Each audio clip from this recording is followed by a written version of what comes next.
Hello and welcome into my newest live vlog.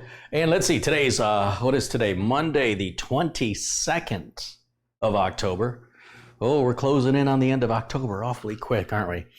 So welcome in everybody, and let's just give a shout out to 3 specific viewers who are, through their contributions, able to safely say that the video is being presented by, well, it's presented by me, but because of the contributions, not only from all of the contributions that everybody else makes, but they've made some sizable contributions to the channel, which is enabling me to make higher quality videos and videos more often. And those 3 gentlemen, that's Peter Laycock, Colin Hilton, and Jesse Kirk. If you see them in the chat, I guess the chat's over here.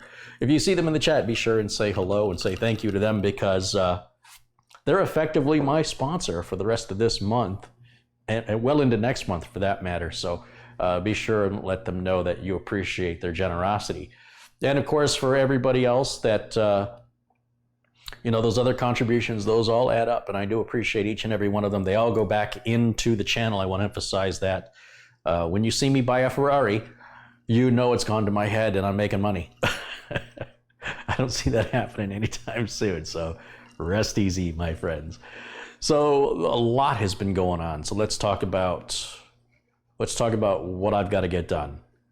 A gentleman reached out to me and asked me if I would sell him the old Intermax liquid cooler. I advised him I think it's a waste of money. The cooler never really ran correctly or effectively, so I can't guarantee that it's working 100% or that, you know, they're prone to having clogs, and it would be expensive to ship it. It's heavy.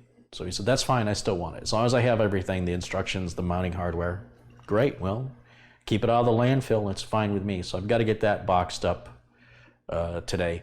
I've got a bunch of case badge orders I've got to get filled. I'll do that later tonight after I've run out of light. I want to take advantage of the daylight for filming. The gentleman who's having me build him a Nuka-Cola with the Nuka-Cola cover and motherboard, he saw what happened with this system with the lack of BIOS updates and the fan headers not working, and he immediately issued an RMA, and he's asking me to box that up because I already have possession of those parts. As you guys saw in the previous video, I showed them to you. And he's asking me to send them back on his behalf, and he's going to not use an NZXT motherboard. Then another gentleman contact me and say, if this board here, if this person's not going to use it, I'll buy the motherboard cover off of him. So I forwarded his email to this gentleman. This gentleman said, this is Andrew. Andrew said, I'm going to go with an Asus or Gigabyte board. Same issue, the lack of BIOS updates and the fan headers, I've lost confidence. And then he changed his mind. He said, you know what, let's do the RMA. And if it comes back from RMA bad, then I'm out. So I can't imagine it would come back from RMA bad. I think it's a good board. I am disappointed, very obviously, I'm disappointed that that NZXT has abandoned the BIOS updates. If you were to buy a motherboard from Asus or Gigabyte, or for that matter, ASRock or MSI, it's very rare that a board that, I think this is a BIOS update of March 2018, and we're in October, and it doesn't even have a second BIOS update. It's the original one that came with the board. I'm not aware of Asus or Gigabyte or any other big motherboard manufacturers doing that. Like, oh yeah, we didn't have to update it because we nailed it right out of the gate. Right out of the gate, we got it right.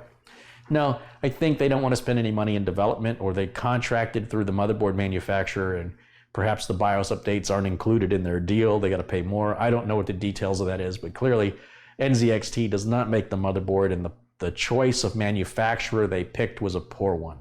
Let's leave it at that. And that's my opinion, obviously.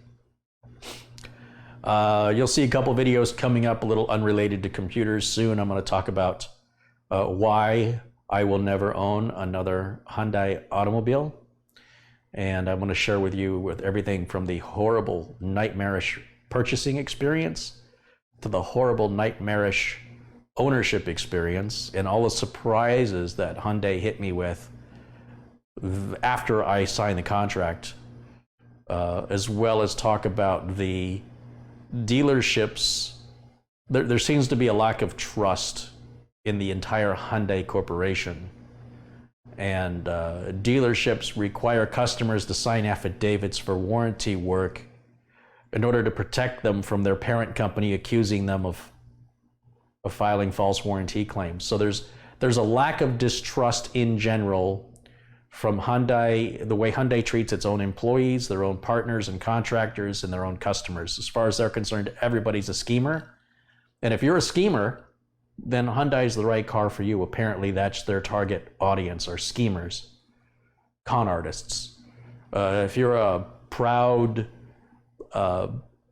law-abiding citizen with a conscience who works hard for your money and made an investment in a vehicle, you don't want to buy a Hyundai, not based on what I've gone through, and I'll never own another one. I would like to own, before I die, it'd be nice to own or have experience with each manufacturer. So I've had a Volkswagen, I've had a Nissan, I've had a Oldsmobile, I've had a Ford, I've had a Subaru now. I've never had a Suzuki, I've never had an Audi, I've never had a Porsche, I've never had a Fiat, I've never had a Mitsubishi. So anyway, there's a lot of other manufacturers out there. You don't have to put your blinders on and think Hyundai is your only choice. And I would encourage you to look more thoroughly, because I've never seen such a deceptive company that's that big. As big as Hyundai is, they're the largest single entity based on deception I've ever experienced. So I'll talk more about that in a future video. What I've got going on today, apart from everything else I just told you about, is I got to take all this back apart now. And that includes removing the motherboard cover and all of this because fan headers aren't being recognized. Now, I did run into a similar problem with my streaming machine over here, where certain fan headers weren't being recognized. And when I updated the BIOS, it fixed it. But there's no BIOS to update on this. I mean, there's no update. Is it possible to flash the same BIOS on top of itself? I don't know, maybe. A few commenters have recommended that, but I don't know if it's possible. We can try it. It isn't going to hurt anything. And, or rather, it's not going to make anything any worse, right? I mean, the board's just not usable the way it is. It's also possible that somehow in the installation, I've grounded something out. So I'd like to pull the board out, pull the cover off of it, and see if the fan headers work with the board outside of the case, just to verify that I haven't made a mistake, because I make mistakes like anybody else. And when you get confident with working with computers, it's very easy to blame the manufacturer or the product. But when you're not confident, you're more quick to blame yourself. And just keep that in mind, right? So when you're just starting out and you're struggling with something, it may be that you're doing everything right and the part is bad. But when you've been doing it for a while and you're struggling to get something right and you're sure the part is bad, it might be your overconfidence. So sometimes those things need to be flip-flopped in position. So I just want to share that with you. And let's take a quick hello here to my wrenches. Where my wrenches at? Let's see who we have joining us today. Nick Poverman, Jesse Kirk. Oh, there's Speak of the Devil, Jesse. Robert Jones, Michael C., Ben DeCour, Angry Dad 1969, Thomas Carter, Patrick Rusaw, Dave 1182A, Grant McDonald, Elhaj Tepej, Bikey Beckers. Bikey just did a video edit for me of the Shogun build. And the Shogun build was one I started to do live with the BitPhoenix Shogun case. And it stretched out. And that from the day I started that build, I think was December, to the day I finished it, I think was 6 months later. And as a result, there was a string of videos that were done where there's a lot of this kind of dialogue and not a lot of work. So Bikey volunteered to go through that footage and remove anything not build related. All this back and forth conversation's been removed. And even then, it's at 4 hours, just shy of 5 hours. So that was a lot of investment of time and effort, both in getting him the files and him doing the work and then getting the files back to me. And if you appreciate that, let Bikey know he's there in the chat. And also you can leave a comment on his video that he edited. He's got credit for that. And we'll encourage him. Maybe he'll want to do some more, because I've got a lot of live content that needs to be whittled down, and trying to find somebody talented enough and eager and ambitious enough to do it, well, that's been a challenge since day one. Continuing to say hello to John McLaughlin, Robert Jones, Colin Hilton, Geo Sam, John Rice, Steve M., Bill Ottinger, Wayne Bennett, Carl Curtin. Hello, you guys. Thank you for joining me today. Of course, Catherine Anna Hauserman, she says hello. Catherine is the person you want to talk to. If you're looking for a parts list, talk to Catherine. She will do a great job for you. Speaking of which, Catherine, I need to talk to you about a parts list. I have a customer who wants 2 computers, but he wants to start, we'll do one at a time. One he wants for his son, and he wants a budget gaming machine. So Catherine, there's your mission. I need a PC part picker list of a budget gaming machine. That is the only definition I was given, so I would say let's cap it at around $900 US. Let's see if we can get in that ballpark. If we got to go a little over to make it decent, then let's go a little over. A Goods Gaming, that's Andrew. That's the owner of the computer behind me. Welcome in, Andrew. And of course, we wouldn't have a video today about this topic if it wasn't for Andrew. So, of course, make sure you give Andrew a shout out and a thank you for allowing us to build this on camera and share this experience. Andrew is fully capable of doing this himself, and he has, endured having to wait along with paying for shipping fees that he didn't have to necessarily pay if he would have did this himself.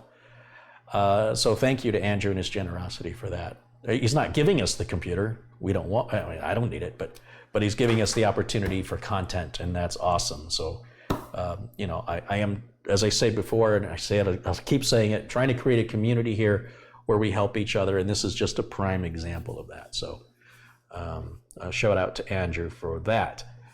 Now, it's time to start taking some things apart. I could try to do the BIOS update. Catherine says these all have a dual BIOS. I don't know about that, but I don't doubt her. What do I want to do first? I just don't think it's a BIOS update. The reason that the BIOS update fixed the streaming machine is I think there are 2 boards that are similar, and I think somehow I got the wrong BIOS when I downloaded it. And usually you can't do that. But if they've got like a revision 1 and a revision 2, where there's a board that's like a -A versus a -B, or I don't know, they often will use a similar BIOS. One may have built-in Wi-Fi, and that's where the BIOS varies. So I suspect I had the wrong BIOS. And the reason I suspect it is when I went back to the motherboard manufacturer's website, I always look for the current BIOS version I have to be somewhere in the list of previous BIOS releases, and it wasn't in there. It like skipped over that number. Or I got a beta BIOS that was pulled. I don't know what happened. Either way, when I updated to the latest BIOS, it resolved the fan detection problems on this Gigabyte board here in the Ryzen 7 1700 that I'm using for streaming right now. I also have the Scythe cooler to install. I did a little research on this, looking at reviews online, and they appear to be very well known in Europe. They have a great reputation, and I'll be adding this onto my current personal rig because it's too loud with the Intel stock fan. So I've heard this is really whisper quiet. It works really well. I want to say it sells for around $50 US. I think that's what it sells for. This is the Mugen 5 tower cooler. It's certainly more hefty than the Evo 212 that you see me use all the time. And from what I've read, the mounting technique is very simple. So I'm looking forward to reviewing that. Maybe I'll get to that tomorrow.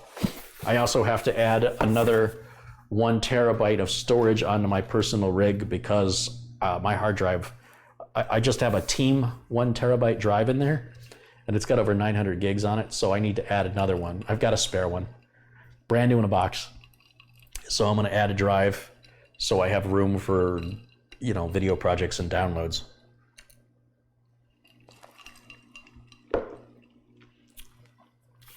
Andrew says he's just waiting on a 2080 Ti for this build. Okay, so I'm going to just try and fix this thing. That's my first, before I take it all apart, remember I got to get it's not like we have a tower cooler in here that I can just yank the board, right?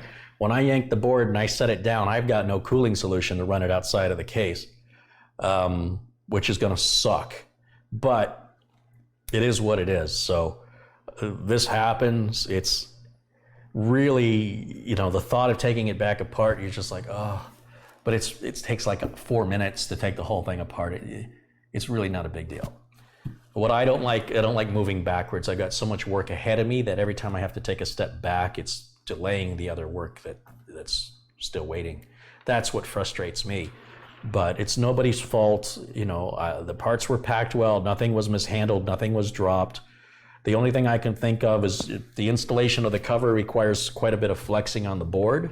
And when I put the covers on, it's possible a trace or a connection may not have been 100%, and that could have finished it. Because I never powered it up with the original cover, maybe that's just the way it came out of the box. I just don't know. But I will tell you, the way that this cover goes on requires a surprising bit of force to get the old cover off. And it's entirely possible that if there was a trace or a solder joint that wasn't 100%, that could have been the nail in the coffin.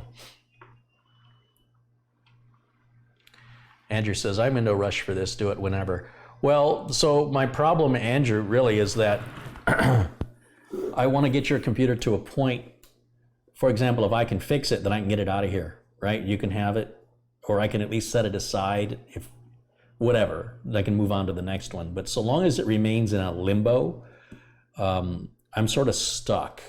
And I hate to set it aside because then I lose my momentum and I forget why I stuck it aside and I have to start over again. So I'd rather do it while it's fresh on my mind. It's got to get done anyway.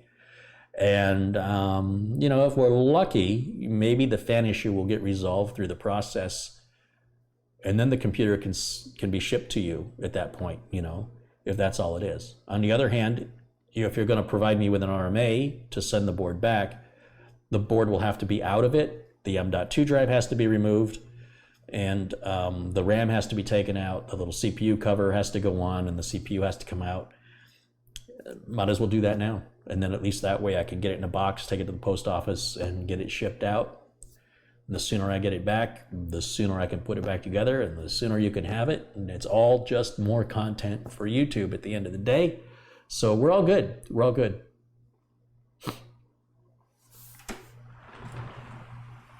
Okay, so let's take a look here. Yeah, it's pretty interesting to me, this lack of BIOS updates. I'm not exactly sure why that happened or how NZXT arranged their relationship with the motherboard builder, but I suspect the motherboard builder themselves don't go without updates on their own motherboards. So this is a third-party contractor type situation here, and it looks like perhaps the kind of support costs more money. That would be my guess. It's all got to be money related. And based on that, I would have to say, you know, depending on how important that the aesthetics are, you probably should go with a major motherboard manufacturer rather than a specialty board that's been contracted by a major motherboard manufacturer for this very reason. I will say NZXT support, which I filmed live, was impressive and probably better than the support of the company who builds the board. On the other hand, if the customer would have bought directly from the motherboard manufacturer, we may not have this issue to begin with. So, I don't know. Positives and negatives, you know. But this gives you an example of how powerful so I'm called, a lot of people that have a lot of followers on YouTube are called YouTube influencers. And it's not my goal to influence you into anything other than being self-reliant. As a result of me showing this board, as I mentioned, the gentleman who's waiting in line behind this one to build an identical rig says, not building with that board, I'm out. And you know, it's frustrating to me because I may have a perfectly good working board in the other room and I can't use it. Wouldn't it be great if I could just use that board and send this one back as a refund? But that's all shrink wrapped. It's never been opened, and that way he can get his full refund. And it's a consequence of making the video, unfortunately. So it became more work for me. At the end of the day, I want a happy customer. Even though I didn't sell them the parts, I do recommend them.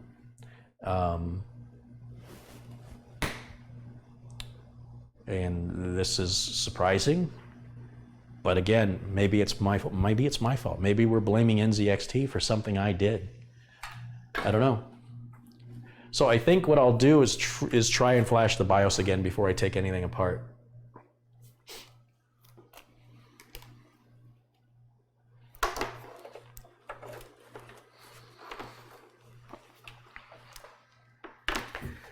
So let me grab a flash drive.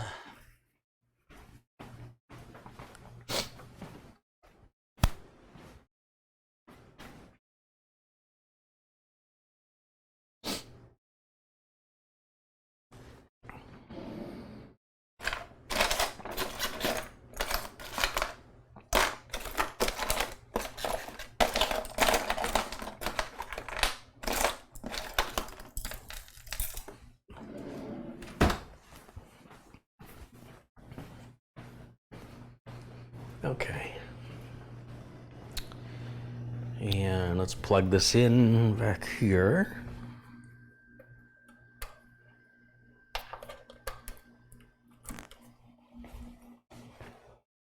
And let me go to NZXT's website and find this BIOS, and we're just going to put the same BIOS on it. Let's see. You guys aren't going to see anything with this, but I'm just going to type in NZXT N7 BIOS. First link is from nzxt.com.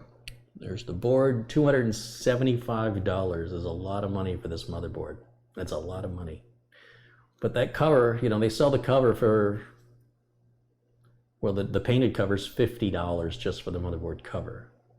So that's part of that $275 is the black cover that it comes with. Let's go to downloads, CAM software, QVL list, BIOS 101. Yeah, March 28th, 2018. So download that, and then we'll extract it over to the flash drive. There's a lot of files in here. I think I just want the BIOS file. I should be able to do this through the BIOS, I think. Let's just, no, that's not what I want. Let's copy. And then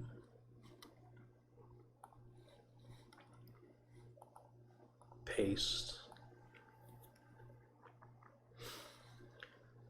Okay.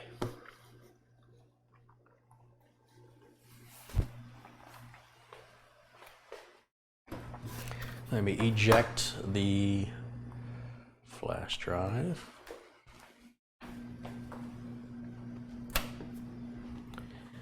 And we'll plug the flash drive in here, like so. And then I gotta get a video cable hooked up so we can see. Oh good, I left this hooked up. Good for me. Keyboard and mouse are plugged in already. And video. Right here. That's good. Power's in, switch is on. And let's flip you over to the other screen. Okay, so there I am right there. Okay, let's try this. Remember, I've got this fan. Why is that fan turning now?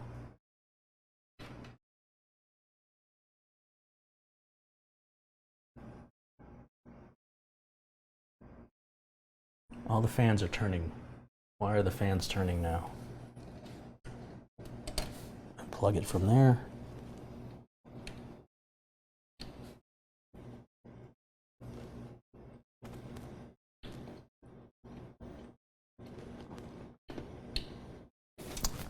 I gotta get a flashlight. I can't see.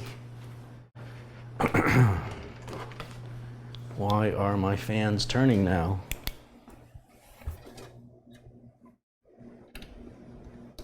They all work now.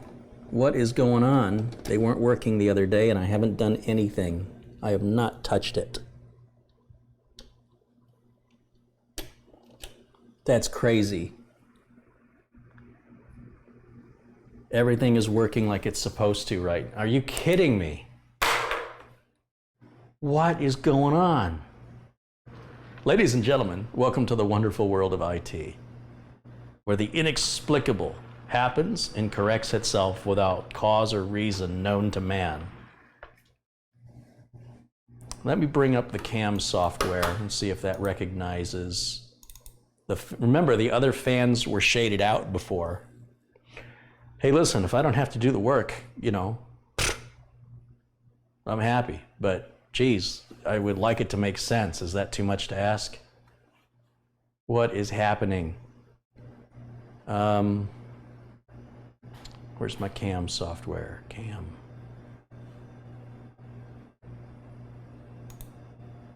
No, that's not what I wanted. It does kind of look like that, doesn't it? Doesn't that icon kind of look like that one a little bit? Yeah, I know, I need to wear my glasses. Where's my glasses? Should I bring my glasses? Oh, it wants to connect to the network. I think that's tying us up right now.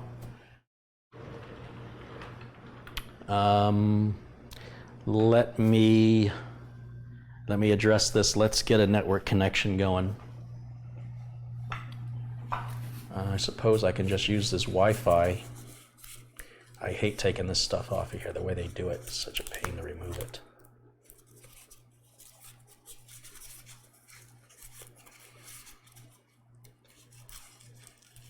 Yeah, I'd like to meet the person who decided this was the best way to protect these cables and have them show me how I'm supposed to take this off. I mean, it's just not. I dealt with this on the one I bought for myself. This is the same Wi-Fi card that's on the streaming machine. It's a great Wi-Fi card. And now you got to be very careful because you don't want to cut through and cut a wire. It's just really bad.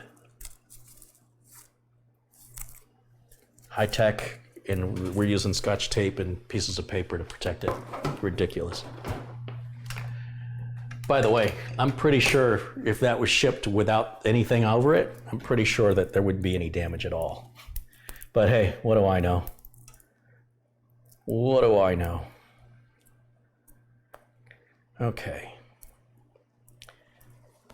There's no particular order you have to put these in. I like to keep them in order because it makes my OCD happy. I saw a Bob Ross costume at the Spirit Halloween store, and a lot of people compare my build videos to, and it's a great compliment, you know, to Bob Ross, who would show people how to paint on public television, and very calm voice, very reassuring, and talk about having happy trees and, you know, having happy mistakes, things like that, and I can't believe that kids today even know who he is. And I thought, well, that might be a good Halloween costume for me, huh? The big afro and the beard and a palette.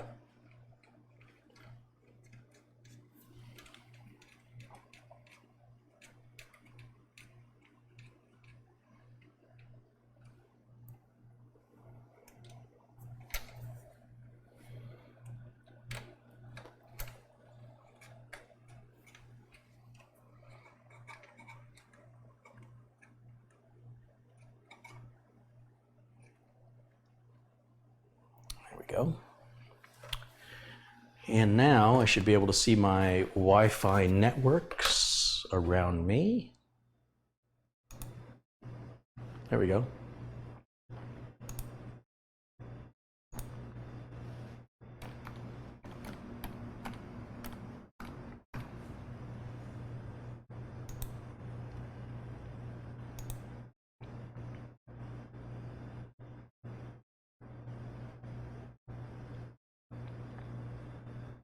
Good, we're connected.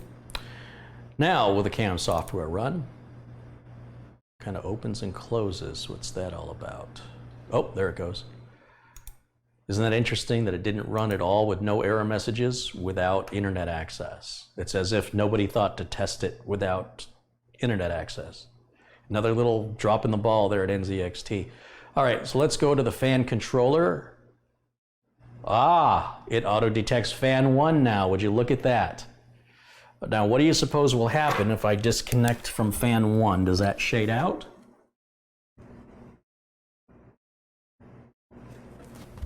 I'm unplugged. How long does it take the software to recognize that I've unplugged it? Let's go into something else. Let's go back into the fans. Still shows it is available. That's interesting. Now I'm going to plug it into a different fan header. Once again, the fan is working like it's supposed to. Now I'm going to shut down the cam software to force it to recalibrate. If I can figure out how to close it. That doesn't seem to be closing it. Let's exit. Now let's launch it again. Remember, we were on fan 1.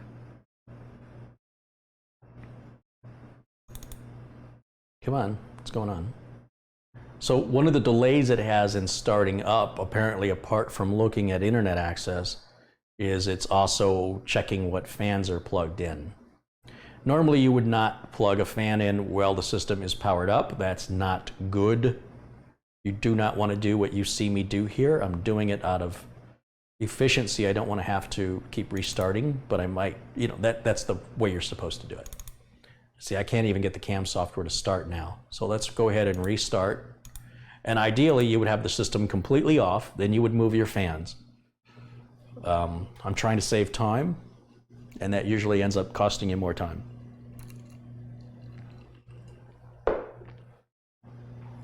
God, that's weird. That is so freaking weird. Okay. I'm going to wait for the stuff to load, get rid of that.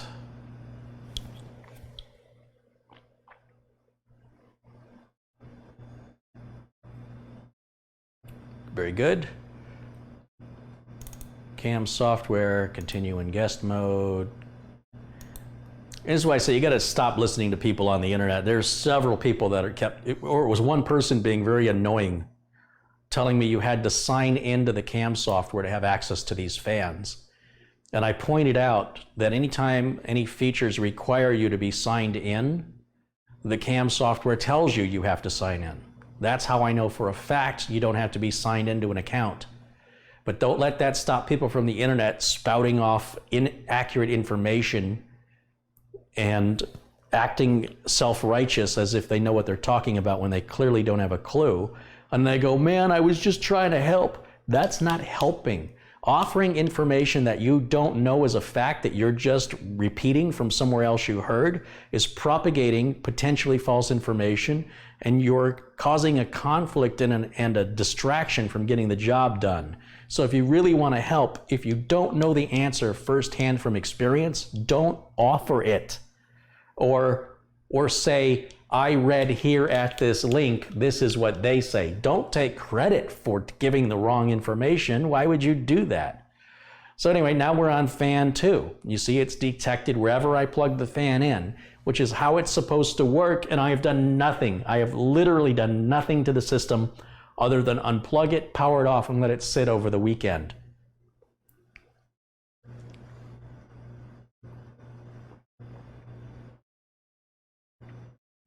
So, what are your thoughts on that? What do you think, Andrew? That's the person that matters the most. Does that change your mind at all, Andrew? Or does it make you worry more? See, I can laugh now. Ha ha ha, I don't have to do all that work. Wow, that's just weird.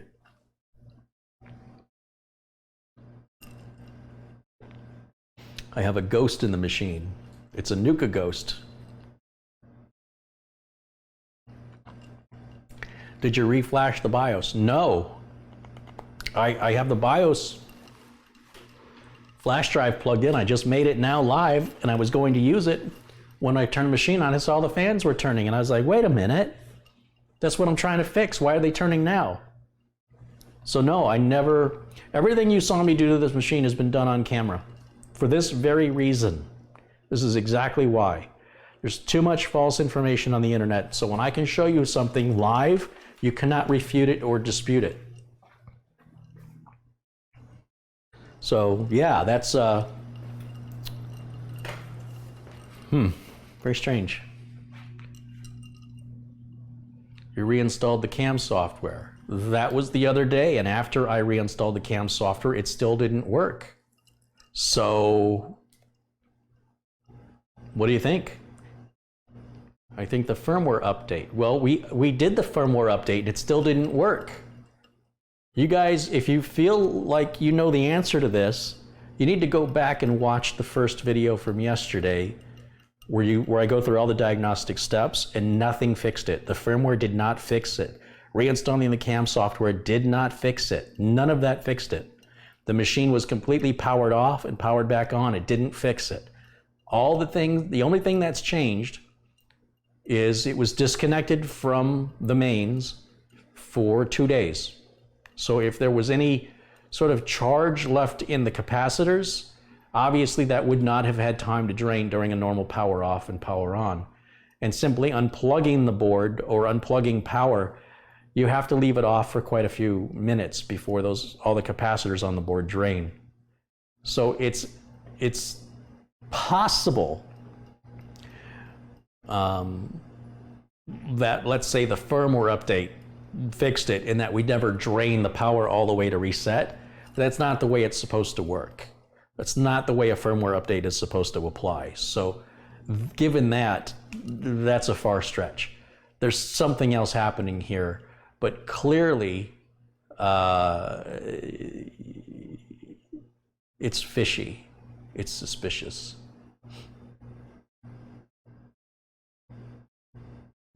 Maybe CAM app updated the firmware today. If it would have done that, it would have shown it on the screen. The CAM software doesn't do that behind the scenes. It shows you on the screen that it's happening. So no, it wouldn't happen without me knowing about it.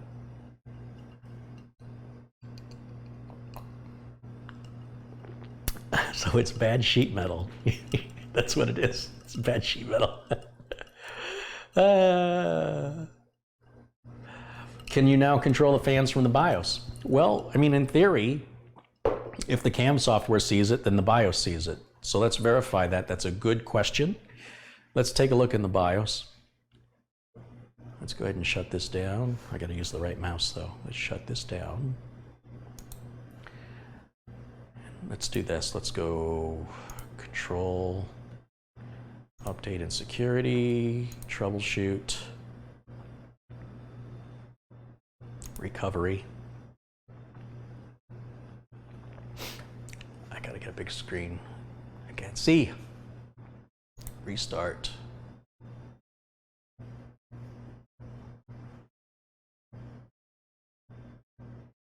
Troubleshoot. Advanced. Boy, they just make you dig through like 8 different options. UEFI. Okay, restart into UEFI settings. Here we go.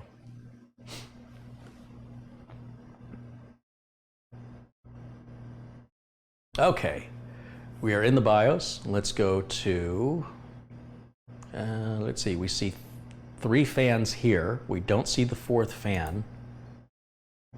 Sometimes, you know, I'd wonder, I wasn't sure because there's such limited screen space if this scrolled left or right, if there were more fans installed. But apparently it's just showing the 3 main fans, and so we have to go to advanced so we can see all the fans, and then we'll go over to CPU, was it CPU and RAM? No. Chipset? No. Advanced? Yes. Status and fan control. Under fan settings, we see the CPU fan, just the 3 fans in the CPU, in the BIOS. The other fan, I thought when it detected them that the BIOS would show them, but it's only offering me 3, just the 3 main fans. Everything else is controlled through the CAM software, which kind of sucks, honestly. I mean, you should be able to have the fans controlled through the BIOS and then optionally through the software, if you do what Gigabyte and Asus and all the other big players do. So NZXT is kind of relying a little too much on software here. They do make the CAM software available on the driver's side of the, when you go to the driver's download page of the support for this motherboard, it says CAM right there. So it's very clear that they want you to use it. But what if you don't want to use it? You know, then what? I guess the fan will just run in default mode. But if you want to control it, you're going to have to go into the cam software to control it. So I'm glad you asked me to look in the BIOS, because I would have thought about this later and went, oh, I wish I would have done that. So yeah, it just simply does not appear in here. So let's go ahead and exit out, because there's no place in here for the fan to be. I mean, this is every single option.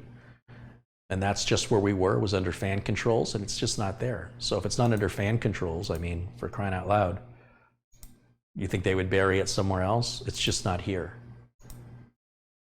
Just not here. So let's hit escape, quit without saving. Yes, we'll go back into Windows. Fan continues to spin. Everything seems happy. Yeah, I don't know. I am absolutely dumbfounded. It makes no sense. And, you know, I run into customers all the time. They want to know, you know, how did that happen? And the reason they want to know is so they can avoid having it happen again. But that gets into something called forensics. And forensics is very time consuming and as a result, very expensive. And if what the customer is experiencing is a one-time fluke, it's a complete waste of time to try and figure out why it happened. Only if it happens continuously is it worth figuring it out. And it's also a lot easier to figure out when it happens continuously. I had a customer running Windows 7, and every weekend when she would come back from work, you know, she leaves the computer on 24/7 per my advice. She comes back on Monday and her shortcuts to the network attached storage drive are gone. Well, it turns out there was an update quite a while back to Windows 7 that runs a maintenance task. And if you have more than 4 broken icons, it does you the favor, Windows does you the favor of removing them. Well, the connection to the NAS is reestablished anytime they make, you know, they click on the drive letter. So it's not a broken icon, but Windows isn't smart enough to know the difference.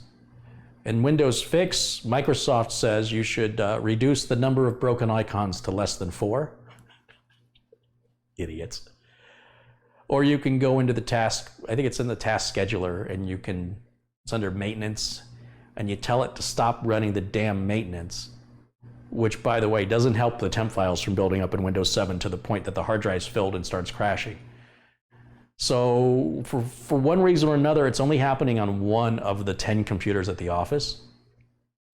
And I made that change, and she's like, oh boy, I can't wait for the weekend now, you know.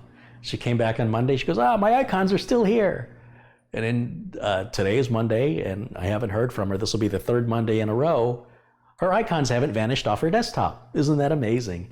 Now, this would not happen with Windows 10. This is a Windows 7 problem, and it's pretty well documented. Google is your friend.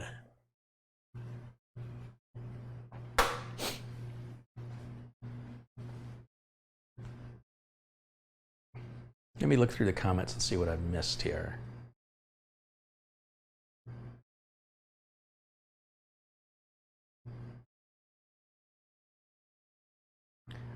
So somebody in the chat says there's say this is what I don't like. Person in the chat said there's a BIOS walkthrough video that shows how to control the fans. That doesn't do me any good to offer me that information. If you have a link to the video with a timestamp of where that process starts in the video, then you're helping me. Otherwise, as far as I can tell, you're just making stuff up or you're massively confused because you saw a different board that you think is this one. Because I've looked in that BIOS and it's not there. So if I'm wrong, it's not enough to tell me I'm wrong. You need to show me evidence. Show me the video, and don't just point me to a 2-hour video like one of mine. Point me to a timestamp in the video where that's happening. And then we won't have anything to debate or argue about. Facts are facts. You can't debate facts. So if you really want to help, that's what I need.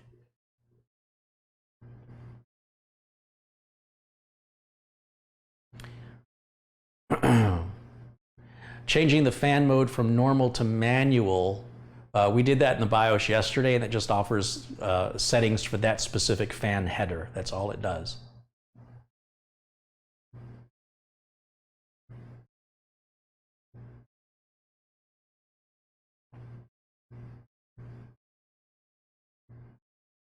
Maybe an update was done. There was no update. You saw it. You saw it with your own eyes. You saw the machine get powered off. 2 days later, the machine has stayed powered off. You saw it get powered on for the very first time since it was powered off on video. Did you see an update happen? Did you see a delay occur? No. This is why I like making the videos, so that comments like that won't happen, and yet they still happen. Like, how can you deny what your eyes saw? How do you deny your own experience? I don't understand. It's weird to me. You saw it.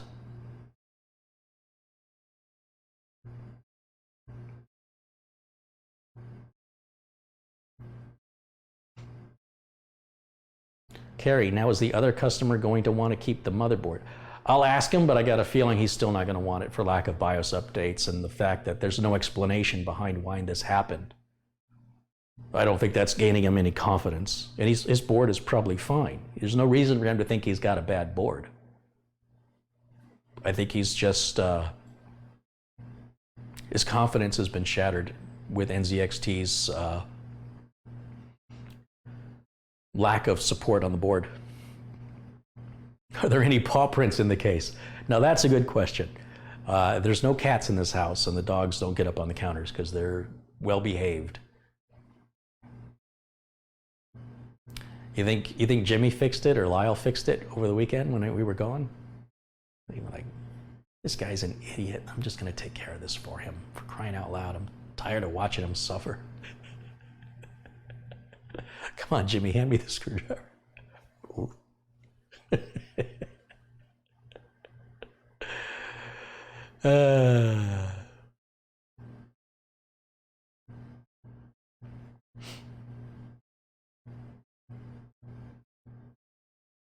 Carrie, can you invite your sister again? Linda will be joining me in future videos. She's doing a lot of stuff behind the scenes right now. She's been working. There's a video coming out. There's a quick tip series of videos, and the first one that comes out, she will have worked on that over a week now.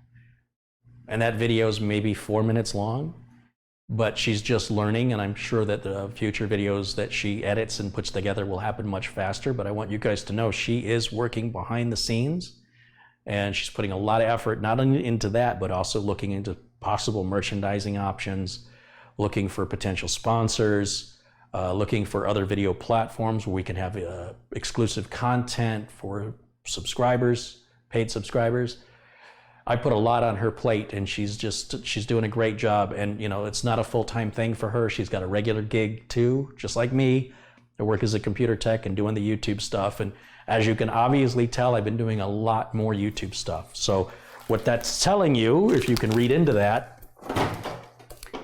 is I am trying to shift my business over more. I would say for a while it was about 20% YouTube, 80% work. Then it sort of sat around 50-50, and now it's about 80% YouTube and 20% work. And I'm at a point right now where I have to make up my mind if I want to pursue another client to replace the one I lost, or if I want to take that as a sign to spend the time saved with dealing with another client to putting it into the YouTube channel. My big fear is the same that Eli, the computer guy, has talked about. You know, when you have all your eggs or too many eggs in one basket and something happens, then what? So in other words, if I say I'm gonna just do YouTube full time, what happens if YouTube decides we're not doing this anymore, or we're gonna cut the pay rate again, or we're not gonna pay anybody anything? I mean, they can just decide that at any time. What do I do? Linus Tech Tips has resolved that by this float plane project, which has been going on about 1.5 years, and as far as I can tell, still isn't on its feet yet.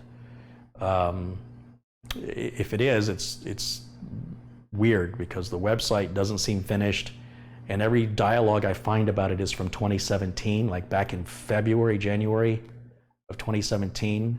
We're almost into January 2019, so it's almost 2 years ago, and yet it doesn't seem to have much momentum moving forward. But I can understand, you know, Linus is probably thinking the same thing to himself. What happens if YouTube shuts me down?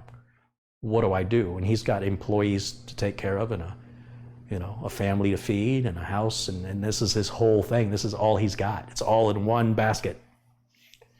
So I'm thinking about that. So in the meantime, I've invited my sister to join me in this endeavor. We'll make it sort of a family business. And I've invited her that if she wants to do, you know, videos on her own and spin off her own channel, or, yeah, there's lots of opportunity here. And you will be seeing more of her, but just because you don't see her, she's working behind the scenes, rest assured. So.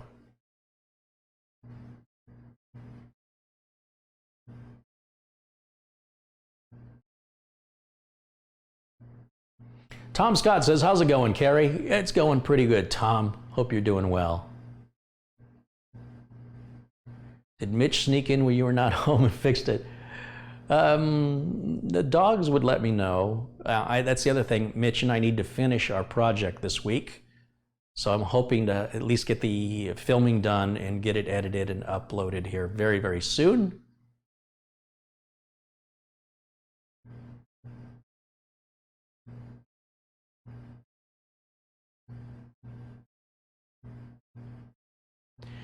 Carl Curtin says, I see 2019 being a big year for Carrie. I hope you're right. I hope you're right. I went to do an improv, a drop-in improv thing yesterday. One of the viewers you'll see in here, Shane Schellenberger, does improv with his wife. He's retired and he enjoys that spontaneity. And I went to this new place yesterday, and there was only 4 people. It was me and 3 other people. And I already told you Shane was there and his wife, so that's 2 other people. And then a gentleman named Billy. And I like that because then I can make a fool of myself when there's not many witnesses. We had a fun time. It's great when the spontaneity of it just finds its groove. There was a scene where I was working with Billy, and he's like on the ground and he's looking at bugs, and I go, do you have to do that in your new pants? And he's like, well, Todd, you know, you're not my real dad. You're my stepdad. So I said, well, Todd Jr., and that's so weird to call you that. I don't know if I can get used to calling you that. Look, you're getting it on your shirt too. He's like, my Frank Zappa shirt? Remember, we're just making all this up. And I go, yeah, you remember where you got that shirt? And he says, why don't you remind me? I go, well, you got it from your grandmother. You like wearing your grandmother's clothes, and you went over there and you picked that shirt out. Now you're getting it dirty with digging for bugs in the dirt. I said, but I got some good news for you. We're going to take you to Hollywood, and you're going to be on the Maury Povich show. We're going to find out who your real dad is. And then remember, we're just making this up on the fly. And he's like, well, I know who it is. It's Phil. And I'm like, no, you know, a lot of people say it's Phil, but it's not Phil. We've got it down to about 25 guys. And he's like, how am I an only child? And then they ended the scene. God, that felt so good. Just everything was hitting. All the cylinders were hitting. That's such good therapy for me because, you know, I stress out a lot about my job. I take what I do very seriously, and it's important to find some time to laugh and smile and have a good time. And I took my nephew to the fair, and he and I and my wife, we went to the Arizona State Fair. And I said, you know, if you want to hang out on your own, because, you know, you don't want to hang around the old people, that's cool. You got a cell phone. But if you get kidnapped and murdered, I'm never taking you to the fair again. So it's great because my wife doesn't like to go on those extreme rides. There's no ride I won't go on. I'm a thrill seeker. So him and I, we just picked the most extreme ride and we went on it. And then no other ride really looked into it. It was like, yeah, should we go on that one? Yeah, it's kind of like the other one, but lamer. So I guess that's the thing. You find the most extreme ride, and then once you get that out of the way, all the other rides seem pretty mellow and lame. So we had a good time. It was a good weekend. Carrie, can I post the video of his walkthrough so Carrie could see it? Yeah, please do. But people that are not moderators can't post the links. I'll tell you what, Perry, I'm going to give you mod status so you can post the link. How about that? I'd like to see it. I don't know everything. But I will tell you that that BIOS shouldn't be that difficult. You shouldn't, I mean, if I've got all these years of experience and I can't find it, that's not good. But if it's in there, I want to know where it is.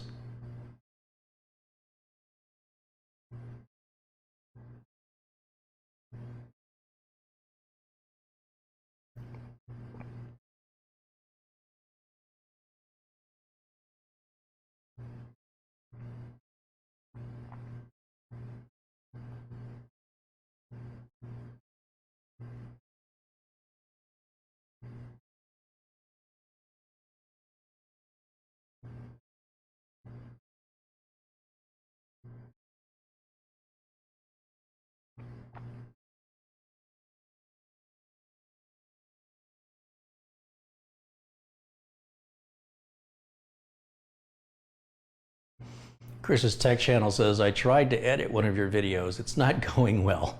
Welcome to my world. Oh, people don't understand what goes into editing. They really don't. Was it the PC Fix-It fairies, maybe? Oh, maybe. I got a call from a scammer today while I was at lunch, so I let him have it. I had a philosophical conversation with him. Too bad I couldn't have recorded it. This one claimed to be that my Apple iCloud account was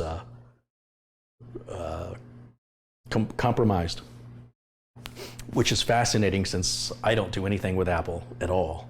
So obviously I don't have an Apple iPod account.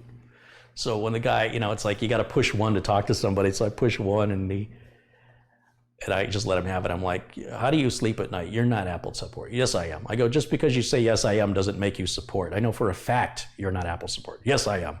Well, you keep telling yourself that if it makes you feel better, but I mean, is your life that bad in India that this is what you have to do? And I just started letting him have it. And, don't you believe in karma? Don't you believe that in your next life bad things are happening? No. I go, well, when bad things happen, this is why they happen. If you play with matches, sooner or later you're going to get burned. It just comes along with the territory. And what do you get out of it? I get money, and what does that do? Does that buy you more time? Does that buy you happiness? Yes. It buys you happiness? Yes. Why? Because I can buy things. And then what do you do? When you have those things, then what? Do you take those things with you when you die? Do you feel loved, and do you feel like people care about you? Do you feel like your life matters in this limited amount of time that you're here on the planet? And he says, I had a guy offer me, pay me $50,000. I go, and then what? And then what? Well, then I can buy things. I'm like, you're buying things with money you stole and you feel good about that? Yes. Well, how would you like it if somebody stole from you and took your money and bought all kinds of nonsense crap because it made them feel better? How would you like that? So I was on the phone way too long, and he says something to the effect of, don't you have anything else to do? And I said, keeping you on the phone as long as possible so that you're not swindling or tricking somebody out of their money. Do I have anything more important to do than that? No, I don't. The longer I keep you on the phone, and the more people do this to you, eventually, since you don't have a conscience and your parents didn't raise you very well, you'll give up because it's not going to be money making, and you'll realize you're wasting your time. So the more of your time I waste, the sooner we'll get you there, since you can't seem to get there on your own due to a lack of education or the fact that your parents did such a poor job raising you. So it's a pretty deep conversation to have with the guy. Perry's got the link and the timestamp. Thank you, Perry. Let me take a quick look and see what you're referring to. Give me a minute here, guys. I can't rebroadcast somebody else's video because that would be a copyright violation. So let me take a look at it on my screen. Oh, the timestamp didn't work.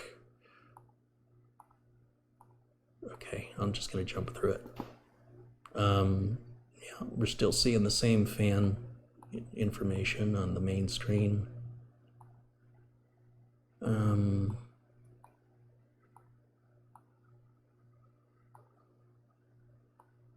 I'm just going to skip through here. I don't see the fans yet.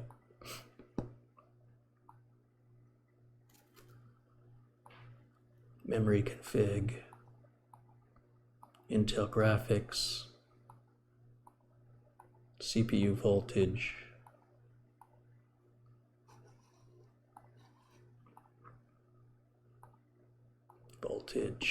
graphics,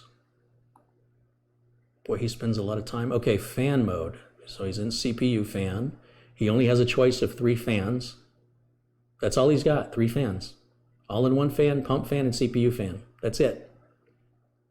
Then he can select, you know, manual, normal, and then he can select the slowest speed, the fastest speed. It's everything I've already talked about.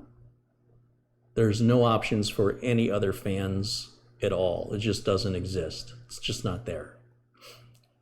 If I am missing something, please tell me the timestamp, since YouTube recently changed the link. It used to have the timestamp in the link, and now it's like a code instead of the actual timestamp. And everything you're showing me is what I've already shown you, which is weird that you're showing me the exact same thing I just showed you. So what am I missing? What am I not getting?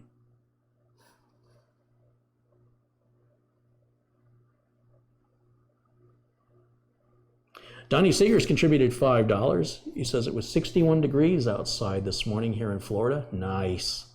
As a landscaper, that makes me happy. I'm wishing you the best on your channel. Thank you, Donnie. Too bad I can't have you come out here and do my landscaping for me. Obviously, he's talking in Fahrenheit, my European friends.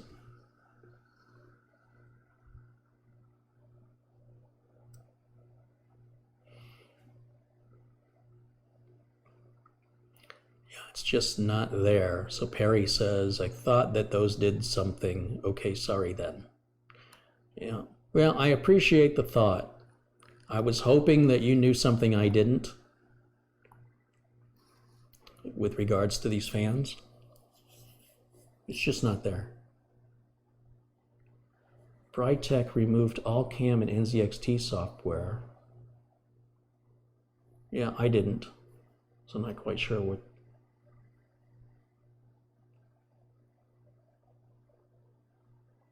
It's 11 degrees Celsius in Glasgow. Nice. That sounds a bit nippy.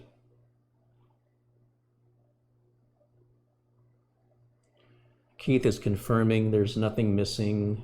The video shows nothing I haven't already shown. Okay.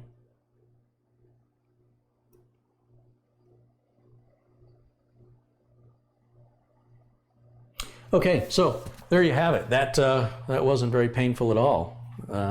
Again, I don't see any reason or explanation, but there it is. So I guess I can do the cable management on this. Let me switch back over to this feed. Man, that's just weird. That is just weird. Where'd my video go? Oh. Helps if I click the right link. Okay, so everything's working. I'm going to shut it down. Move this back where it was.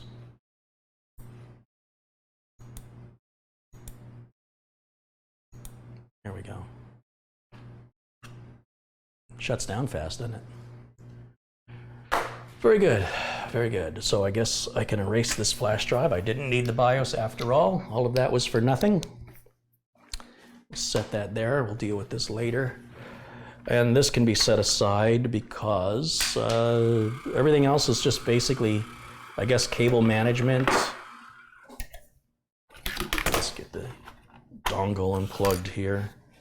And yeah, we got a little bit of a mess back here to clean up, but that's really not a big deal. I've got to get this external drive, the Samsung 2.5-inch SSD, I got to get it wired up, partitioned and formatted. Yeah. So an interesting little scare. There's a little cover, a red cover that goes on over this, which is going to be a little bit of a challenge, especially with this cable being as fat as it is. And I'll deal with that all offline. But that's it. That's the build. But what an interesting little journey that was, wasn't it? And I'm glad you guys got to see that live with me here on camera. You know there's no camera trickery or CGI. We don't have budget for that. Everything you see is real. And stuff like this doesn't happen very often. And when it does, it's profoundly upsetting to me because computers are logical. They do exactly what they're told. And yet, I don't know where it was told to not, why it wasn't recognizing the fans and why it was ignoring them, and then why it started.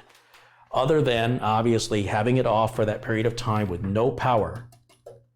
Remember, as long as there's a power cable plugged in and that switch is in the on position, there's juice going through this at all times. So if you have a system that's acting kind of funky,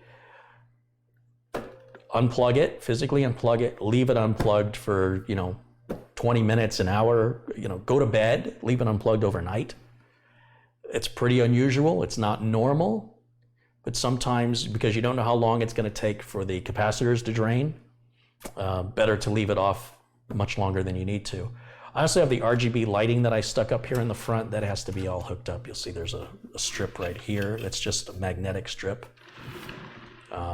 It's all real minor little wiring stuff that has to be done. So I don't know. I missed anything Andrew said about this. Andrew, what are your thoughts on this right now? What do you think? You think we're okay? Do you think this is all in the past and it's a one-time problem that's never going to happen again?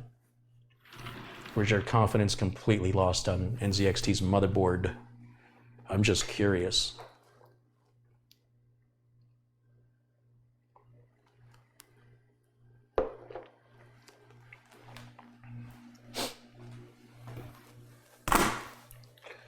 So the next thing I want to do, let me just move this over here for right now. There we go. Let me go grab my rig out of the back. I'm still waiting for Andrew to reply. I'm a little nervous, but it seems to be okay. Yeah, the best burn-in test is to just use the machine. I have a sneaking suspicion that problem, you're never going to see it again. I think something somewhere was locked in logically, and the cutting of the power for that period of time allowed everything to drain. And I don't think that you'll ever see it. That's based on my experience and what I've seen from other machines that act a little wonky.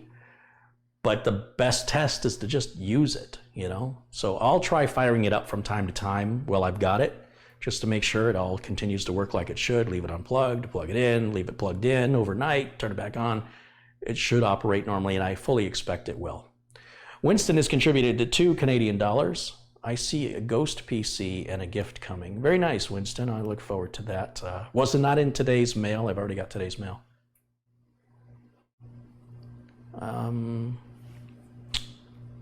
John wants to know how many years NZXT offers on the motherboard warranty. I'm sure somebody in chat can answer that. I'll let you guys do that while I go shut my office computer down and bring it into the kitchen here for the cooler upgrade.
So if you recall, a couple weeks back, I had mentioned that my system crashed on me. It turned out to be a bad power supply. It was a refurbished Corsair. I think it was a CX500, and I think it came with a very limited warranty because it was refurbished.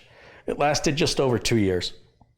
And the fan would still come on, you know, the power supply was still sort of working, but just not providing enough power. And throughout this diagnostic process, I was like, you know what, it's long past time for me to upgrade. And I'm so glad I did it. When I was downloading on my older machine, it was averaging about 4 megabytes a second. And I don't know if that limitation was the storage on the hard drive or what it was. But the same internet connection with the new machine, when I download, I'm getting 12 megabytes a second. So it's tripled my download speed by simply upgrading the PC. And yet I'm paying the same amount to my internet service provider. So that's something for you to think about. You know, if you're holding on to an older computer because you don't want to spend the money on a new one, but you're paying for high-speed internet access and you're not getting all the speed you're paying for because your computer's too old to be able to handle that kind of bandwidth, you're only stealing from yourself, you know? So something to think about. Now, when my computer crashed on me, I needed something right away. And I just took what parts I had on hand, which was this ASRock motherboard. I don't normally use ASRock, and I bought it because we were doing this interactive video with Mitch, and we were doing AMD or Intel. Well, we're not going to do AMD or Intel anymore. It became too complex, and the viewers simply weren't clicking on the links. So it's going to be AMD only on this build, and I'm using the Intel for myself, at least temporarily. And then this system, when I get my new Coca-Cola system built, which I have all the parts for and everything, I just don't have time yet, then this system, I'll just sell it, you know, pull all my data off and sell it. But I can tell you that when I first got this ASRock board, it's got a feature to update the BIOS via the internet. So you can just plug an Ethernet cable in and then go right into the BIOS, and it should automatically obtain an IP address. You know, if everything's like a normal house setup, you're not in an office environment, it should just work. And it never ever worked for me. And I'm like, well, that would be a great feature if it ever worked.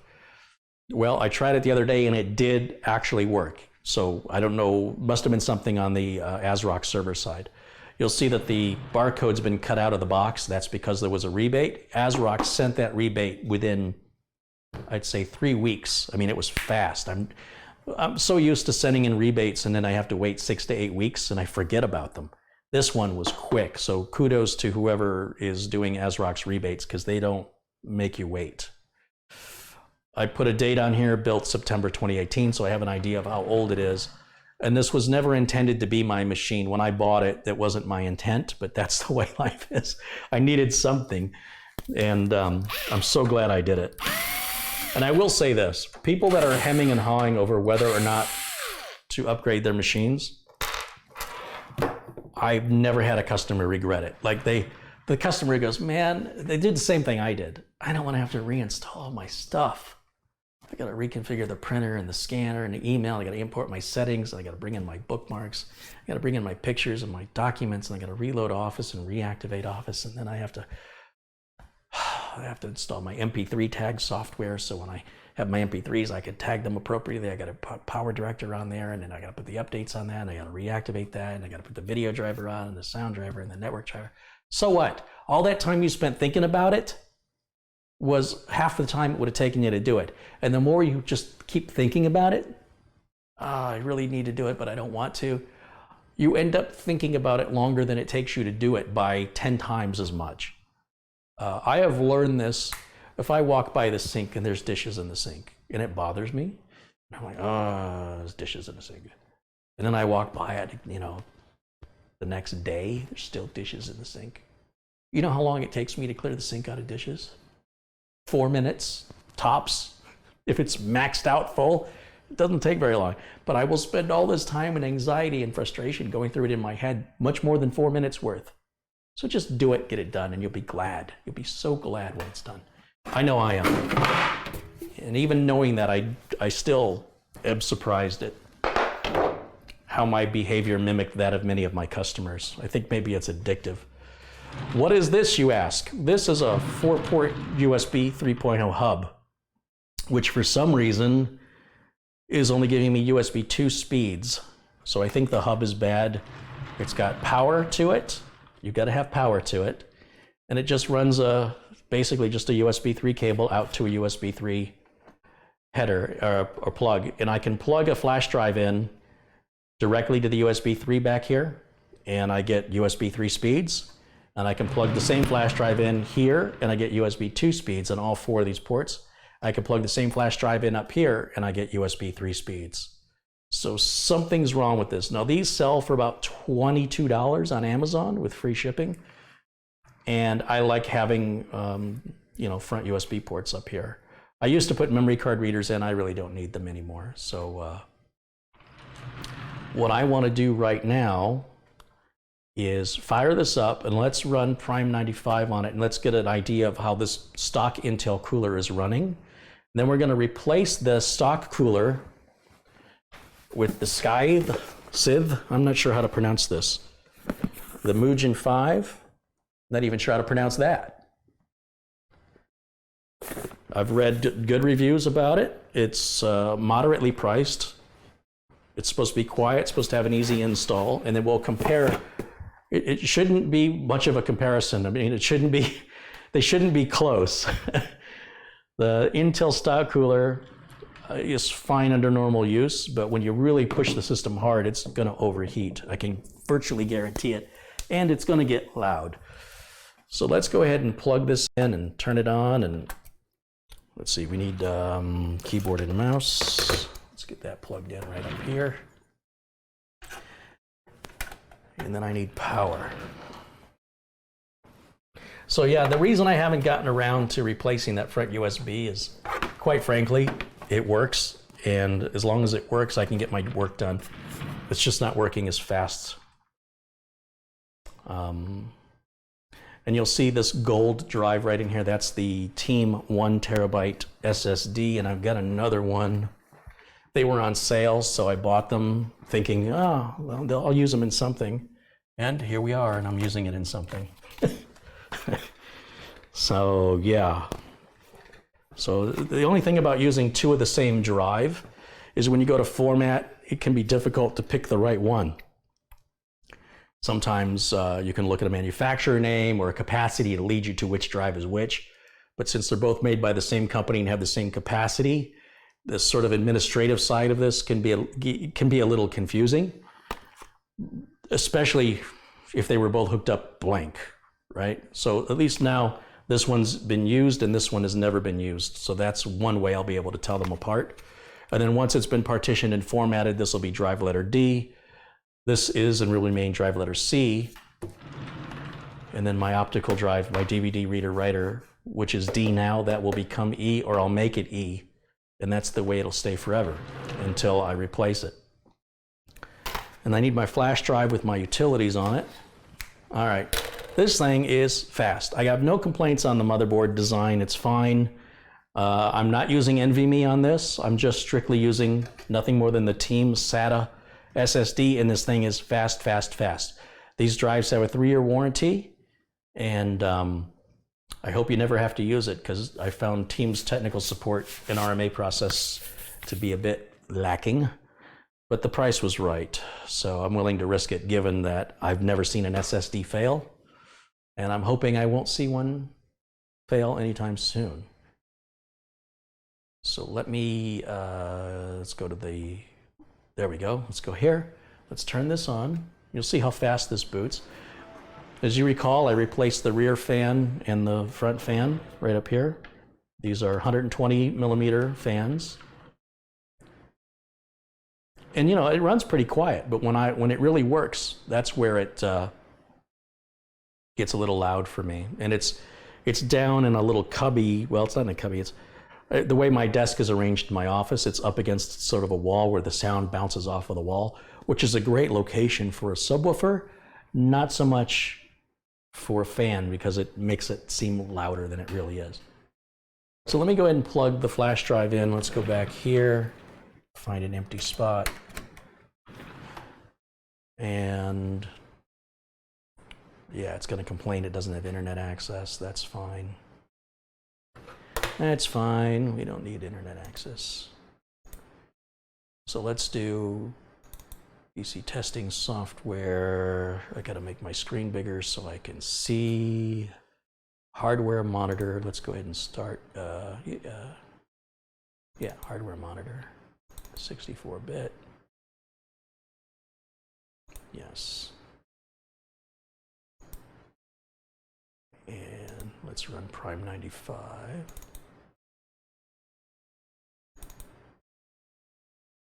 Just stress test and click OK. I don't make any changes to the default settings. So if you want to replicate these tests yourself, you know, I'm not telling you click here and change this and this is more thorough. I just stick with the stock settings. And let's take a look at what our temps. We can see our temps right in this area here. The time is 3:42. Let's let this run until 3:55. That'll be 13 minutes unless our temperatures exceed 90 degrees Celsius. If I see more than 90 degrees Celsius, I'm going to stop the test. And what we're looking at is our current temperature on the whole package is right here. And then the minimum temperature, the coldest it was since it turned on, is this row, right, going down for all the cores. And then this is the maximum temperature it has ever hit, going down this row for all the cores. So that's primarily where my attention is being focused, is right in this area here. And of course, it's always interesting to see the current temps. When it hits, when it gets too hot, it will start to shut cores down in order to prevent it from overheating and to save itself. Normal usage of a computer, I've never seen a customer ever have an application that utilizes all cores at 100% for more than a few seconds at a time. So this is a very high stress and impractical test in the sense that what I'm doing is I'm creating a worst case scenario. And I want to see how the computer performs in a worst case scenario. That's all we're trying to do here.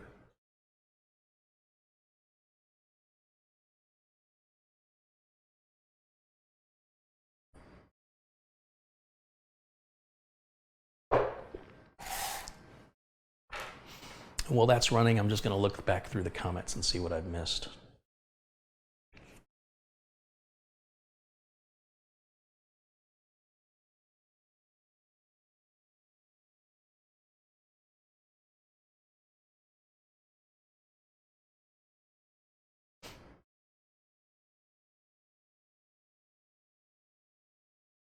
Man, he builds computer systems in the kitchen. He has food and liquids around. Yes, yes. When you're a real working professional technician and you're not a wannabe hobbyist, you can safely work with your skills. You know, I'm not a child.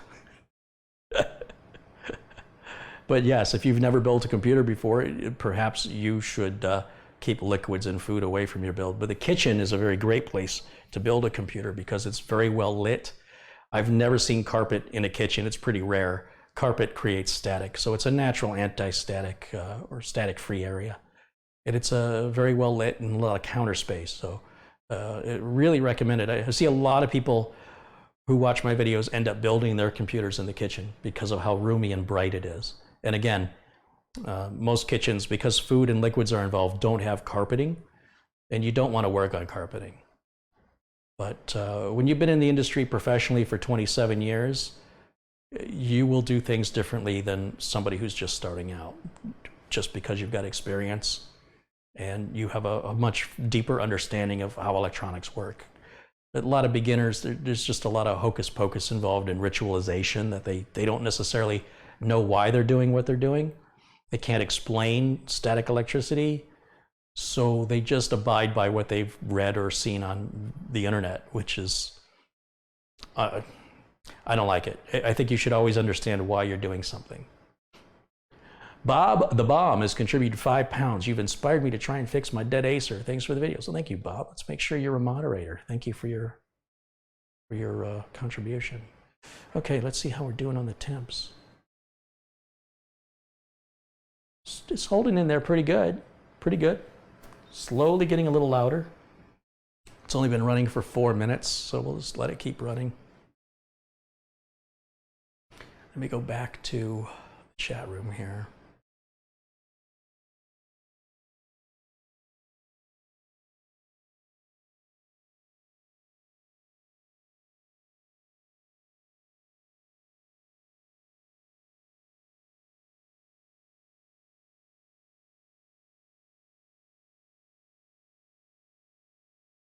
Carrie, please explain that you could still use a Windows 7 key to activate Windows 10. I had a discussion with someone in the chat last week that told me I was wrong. Well, let them tell you you're wrong. What do you care? Yes, it's true. If you have, let's say, Windows 7 Home 64-bit, and you want to upgrade to Windows 10 Home 64-bit, the way it works is you install, you can either do an upgrade, right? Or what I recommend is a clean install. So you do a clean install of Windows 10. You make the bootable media just like I've shown you how to do, or you can use, Microsoft's media creation tool. Make your bootable flash drive. When it asks for the product key, as you see me do every single time, I click the little fine print that says I don't have a product key. It completes the Windows 10 install. Then I type in the word activation in the search window there of Windows 10, and the option comes up to activate Windows, and it says, what do you want to do? And I click, I want to change my product key. Even though I never entered one, I still have to choose, I want to change it. It says, okay, enter your product key. That's where you put in your Windows 7 product key. And if that product key has never been used to activate Windows 10 before, then it will activate that Windows 10. And anytime you reinstall Windows 10 on that same hardware, Windows servers recognize it and you never have to use a product key again. It'll automatically go to activated status when it makes communication with the Windows servers, even on a clean install. And that's why that Windows 7 key can't be used again after that. I suppose you could still use it to activate Windows 7, but you won't. So if it tells you that your Windows 7 product key will not work, like if it's coming up and not activating Windows 10, then either you're putting the key in too early instead of waiting until the install is completed, or you're using a key that's already been used to activate Windows 10 prior, or you're activating a different copy of Windows 10 that's not the same as Windows 7. Like if you're trying to activate Windows 10 Professional with a Windows 7 Home key, I don't believe that'll work. If you're trying to activate a 64-bit edition of Windows 10 with a 32-bit Windows 7 product key, I don't think that'll work. It's got to be the same. Windows 7 Home 32 to Windows 10 Home 32, or Windows 7 Pro 64 to Windows 10 Pro 64. I do it constantly. Never had a problem. But if you choose to not believe me, I don't care. It's fine with me. I will continue to do what you say can't be done. And it makes no impact in my life, whether you choose to believe me or tell me I'm wrong. I will continue to do it, and I will continue to provide these services to my customers and save them money. And it's all legal, and it's all on the up and up. And unless you're a paying customer of mine, it doesn't really matter to me. You know what I mean? Like, you can believe whatever you want to believe. It doesn't have an impact in my life. So there you have it. And I would advise you, if you're arguing with somebody over something you know is a fact, you can provide them a link to prove it. And beyond that, don't waste your time with them. There's nothing in it for you. You're offering the information for free. If they choose not to accept it, just disengage in that conversation. And at least you can do is save yourself some time.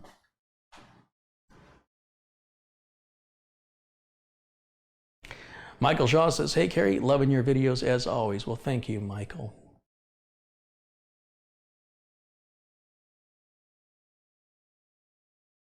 Ooh, that fan's getting loud. See, for me to see what's going on, I have to keep making my screen bigger, which covers up chat. So what are we at now? 71 degrees Celsius. It's been running 9 minutes. 71 degrees is our maximum temp. Okay, good to know. Keep an eye on it.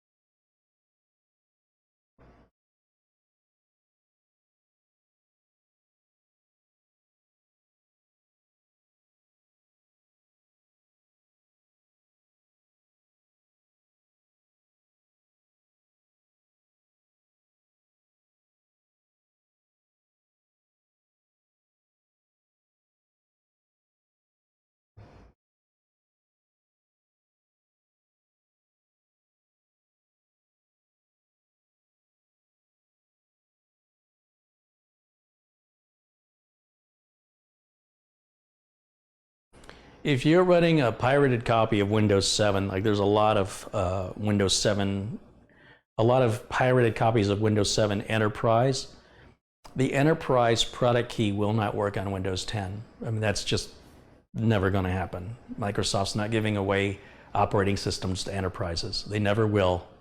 It doesn't make sense to do that. So if you have a stolen product that you've used BitTorrent or something, and then you're going to come into the chat and tell me that your product key doesn't work in Windows 10, get lost.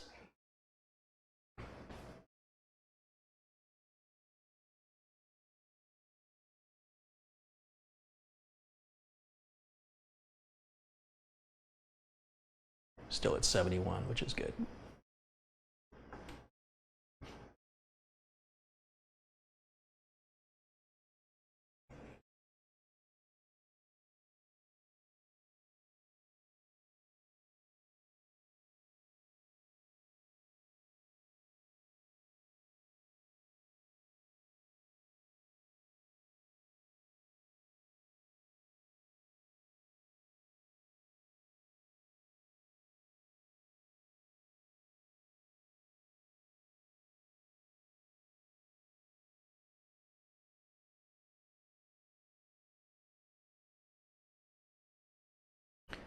Alex's walkthrough says Scythe, like a Grim Reaper scythe. I always thought it was called a scythe. Is it a scythe? I don't know how it's pronounced. And Mugen, like Mugen, which means unlimited, if you say so. Let's see. The NZXT motherboard has a 4-year warranty. Okay, that's from Alhaz thank you.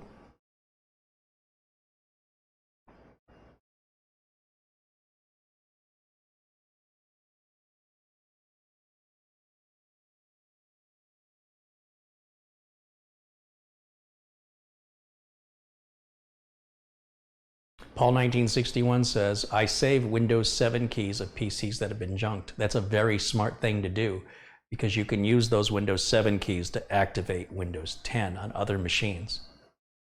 But again, you can only use one Windows 7 product key to activate one Windows 10. And you'll never be able to use that Windows 7 key ever again on Windows 10. And Windows 10 will automatically activate itself. If you're reinstalling on the same hardware, Windows servers are smart enough to know that. You just ignore the product key request, and then when you're done, it just automatically goes to activated. That's how Windows 10 works. It's how it's always worked since day one. It's pronounced Scythe. Scythe? Is that right?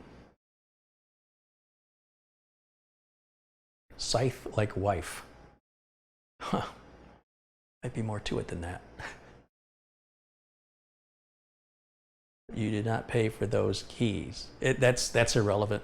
If the Windows 7 keys are in your possession legally, so in other words, let's say you went past a dumpster and you saw a bunch of Windows 7 computers in the trash, and you simply took your camera and took pictures of those product keys, they're yours, man. They're yours.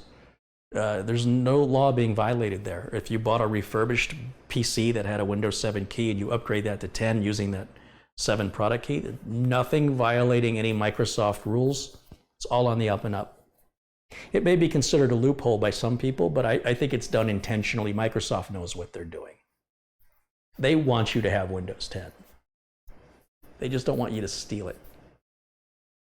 Now, if you take somebody else's Windows 7 key, like let's say you work on a customer's computer and you write their Windows 7 product key down, and you come home and you upgrade a computer to Windows 10 and give it to another customer using the other customer's Windows 7 key, that's theft. But you don't need me to tell you that's theft, right? I mean, that's kind of obvious. It's wrong. But it'll be your problem when the customer calls, when they go to upgrade to Windows 10 and their key doesn't work. You'll probably be the one who gets the phone call.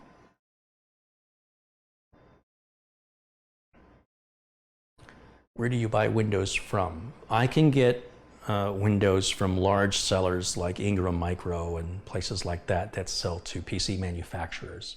You can't buy from there. But when a customer orders a PC from me, I'm able to offer them Windows at a much cheaper price.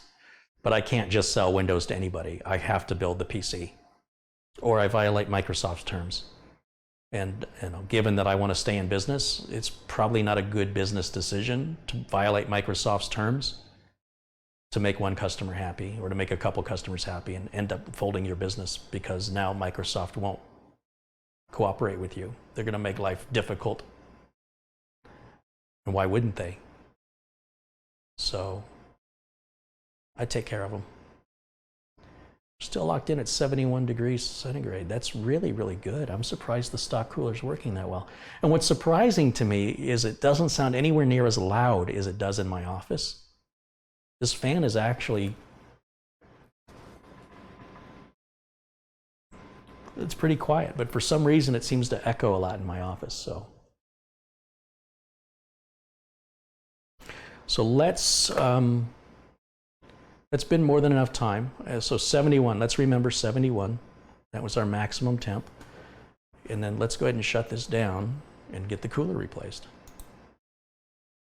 So once again, when I stop the test, watch how fast the system cools down. Watch these temps here on the left. And generally this doesn't happen this quickly with a liquid cooler, but with an air cooler, those temps drop rapidly.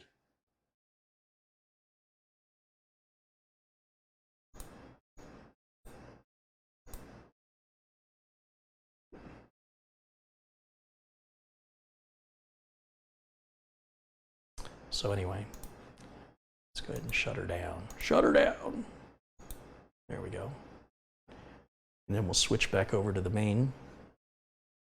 And it's off. Okay.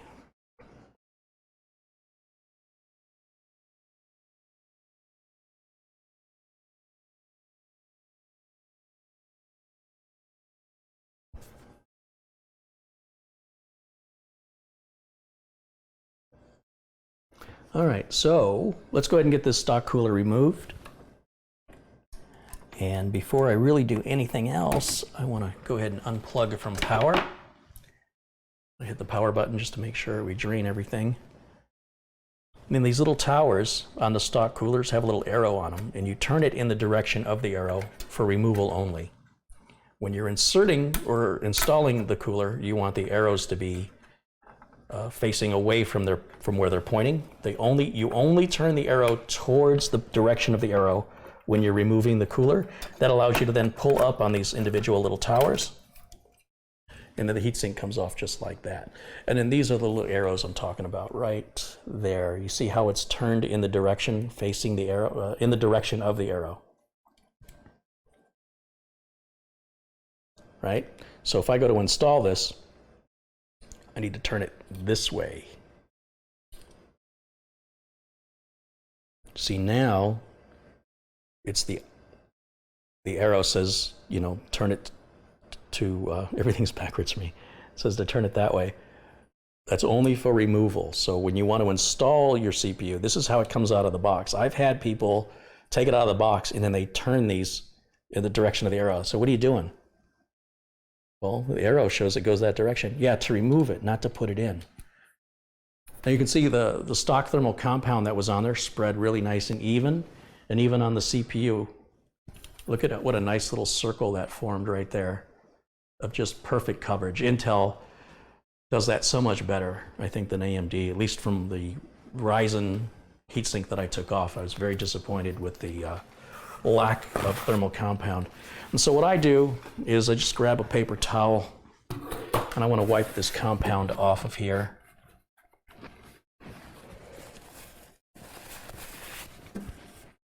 And if you do it right after turning the computer off, especially after a test like that where it got really hot, then the compound comes off a lot easier. If you do it when it's cold, and especially if the compound is a few months old or a few years old, it can be difficult to scrape off. So I just want to go ahead and grab, clean rather, the heatsink while I'm at it, and this will go back on a shelf with spare parts. But I'm not going to clean this surface with rubbing alcohol until I'm ready to use it again, because it's only going to get dirty as it sits on a shelf. So the least I can do is just take the thermal material off, and now I'm going to go grab a Q-tip and rubbing alcohol, and we're going to clean that CPU heat spreader off. just decontaminate it, make sure we get all the detritus off of there, and make sure that when we apply our new thermal compound with our new heatsink, that we have the best contact possible for the best thermal transfer, right? We want to get that heat off of that spreader and into that heatsink as much as possible in order to have the best and most efficient cooling. So here I've got my Q-tips, and this is my denatured alcohol, although rubbing alcohol will work fine. The stronger the proof, the better, that's all. You know, if all you have available is a lower proof, it's better than nothing. It's not the best, but it's better than nothing. The reason I have denatured alcohols, we used to use this to clean the heads on tape decks in VHS machines, because they would have tape that ran, and the tape, as it ran across the surface of the head, it made contact with it and read the magnetic signal on the tape. And the tape had it's kind of like a lubricant and some other chemical on it. It wouldn't actually leave anything visible on your fingers if you handled it, but it was still a film. And after a while, you know, it could collect dust like anything else, and then that rubs off on the head, and then your audio starts sounding bad or your picture looks bad, and you would grab, guess what, a Q-tip and alcohol, and you would clean it. And so the more things change, the more things stay the same. We're doing it for a different reason, but it's the exact same tools. And it's a maintenance thing, you know. It's related to performance. So same thing, it was related to performance. If your video didn't look good, if your audio didn't sound good, that's bad performance. All right, let's go back wide on this. There we go.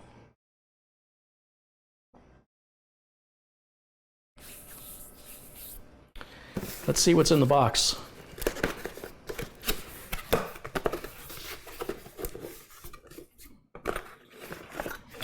Looks like our mounting hardware is in here. We've got a fan with a lot of blades on it, and rubber dampers on the sides. Very good. And there's a screw poking out of the styrofoam, which is weird.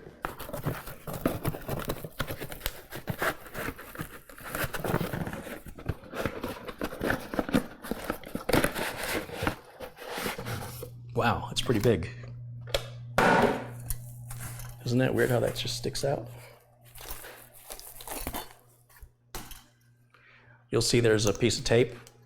Obviously, we have seen people put thermal compound on that and install it, not realizing or reading that that has to come off. It's there to just keep that clean of contaminants, from dust to oils from your skin. So when this tape is off, you don't want to rub this like I'm doing that now. This is already mounted and secured. Wow. So how are you supposed to get to this one with the heatsink in the way? Oh, there's a hole. I guess you go in through the hole, and then that gets you to that screw. Interesting, isn't it? And that hole right there will take you to that screw right in the center that's holding this cross piece on. And the fan can go on either side. I'm guessing that mounting hardware is in this box. So let's see what we've got in the box. I'll tell you what, this is bugging me. This is the secondary drive I'm going to install, 1 terabyte. There's no reason you can't buy a 1 terabyte SSD like this for around under $130 US from numerous manufacturers. AData, Team. The Samsung drives will always remain a bit more money, but if I was in the market for one of these,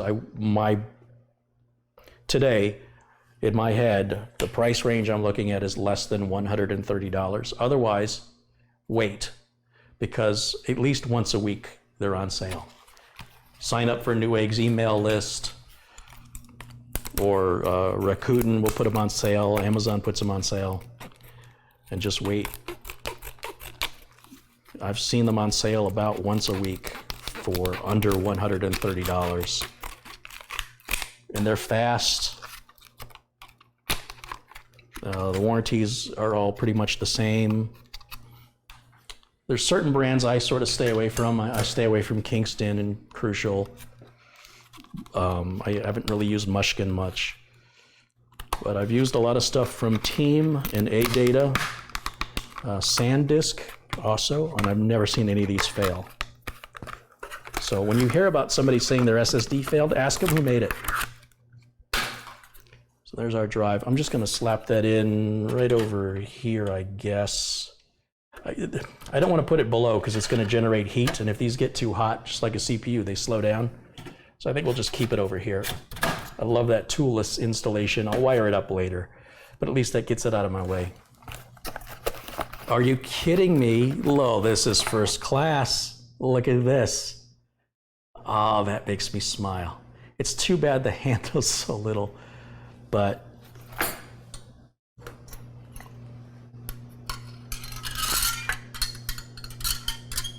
that's going to go to that screw right there.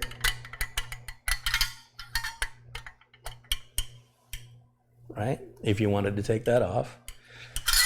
And then this end here will line up to that screw right there.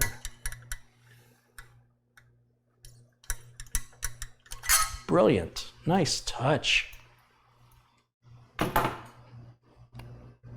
Scythe, you've made me smile. This would be a good computer to build a good screwdriver to build a computer with too. If the handle was just normal, if the handle was, you know, still.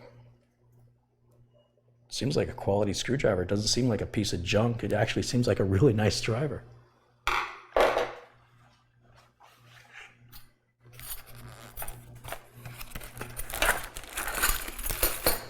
Got our thermal compound. We've got 4 of these wire hangers. You know, I'm not a fan of these wire hangers securing the fan. The fan can be in a push or a pull configuration or both. That's why you've got 2 extra hangers in case you want to add an extra fan. And unlike Arctic Freezer, we have documentation.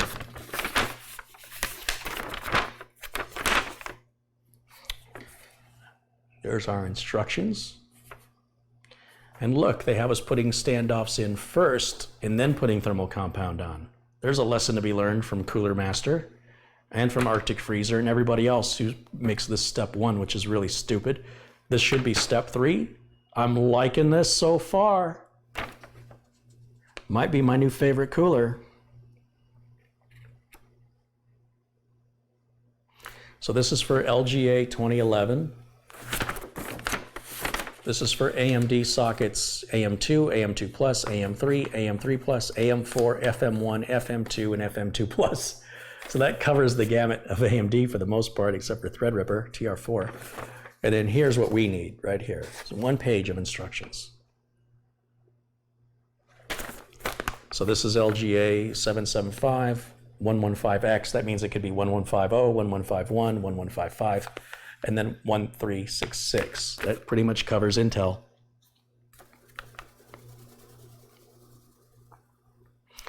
They've got these documents, and I love how clear these instructions are. They want you to tighten the screws about the same. You know, don't tighten one side down and not tighten the other side. That's what they're saying in this picture.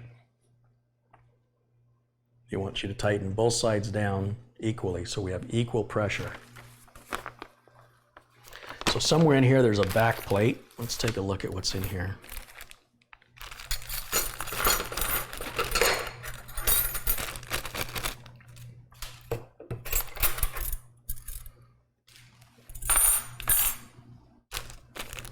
We've got some standoffs, the screws, and then we've got a couple brackets here, which I'm not sure if we use any of these brackets or not. I think I need glasses. Yes, I do. I am just loving this so far. Okay, so it's telling us which holes to use on the bracket. It says if it's socket 775, use the hole to the left. Socket 115X, which is what we're using, use the middle hole. And socket 1366, use the topmost hole. That's what that's saying right there. Good to know. It wants us to put the back plate on first, and then to put these standoffs in using the included screwdriver. It even shows righties tighties. Okay, so let's do that first. I think I can handle this. So in this box, we've got our standoffs, and obviously I have to take off this other panel.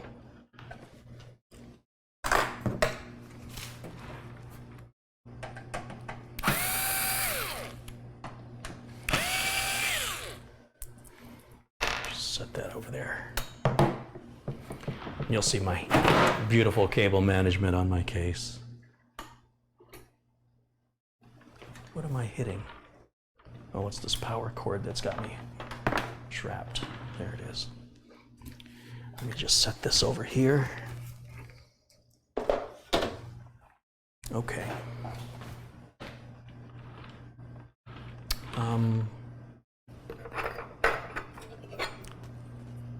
So this is really nice. This has got little rubber pads, so there's no mystery as to which side is supposed to go against the board.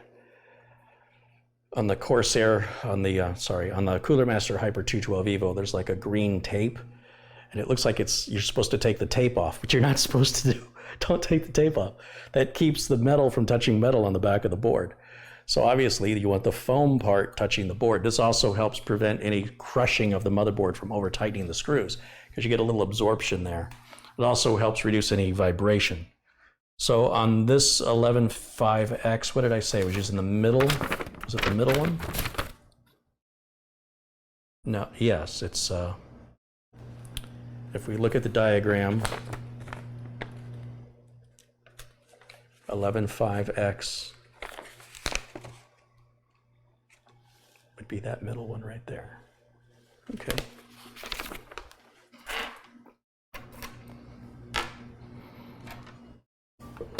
These are the, well, let's see, we've got two different kinds of standoffs here. We've got fat ones, short fat ones, and long skinny ones. I think these short fat ones go to socket 2011, I think. Let's see, does it fit in here?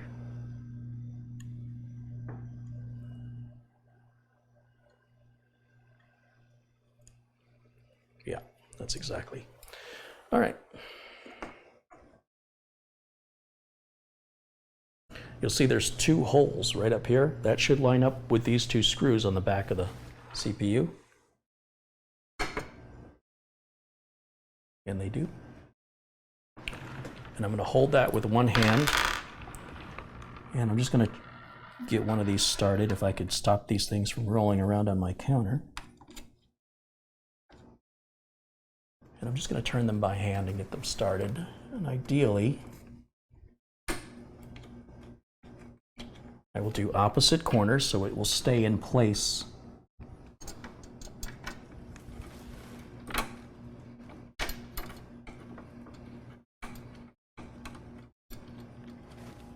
Okay.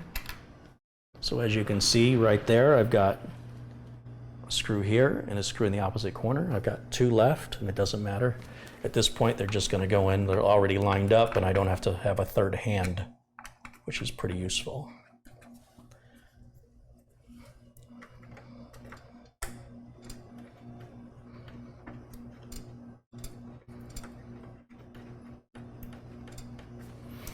And you're supposed to turn these by hand, but I'm going to try and save a little time.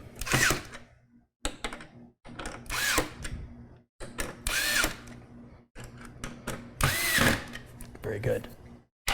Okay, now I will use their included screwdriver, and I'm just going to give them a little bit more of a tight down here. Make sure it's nice and tight.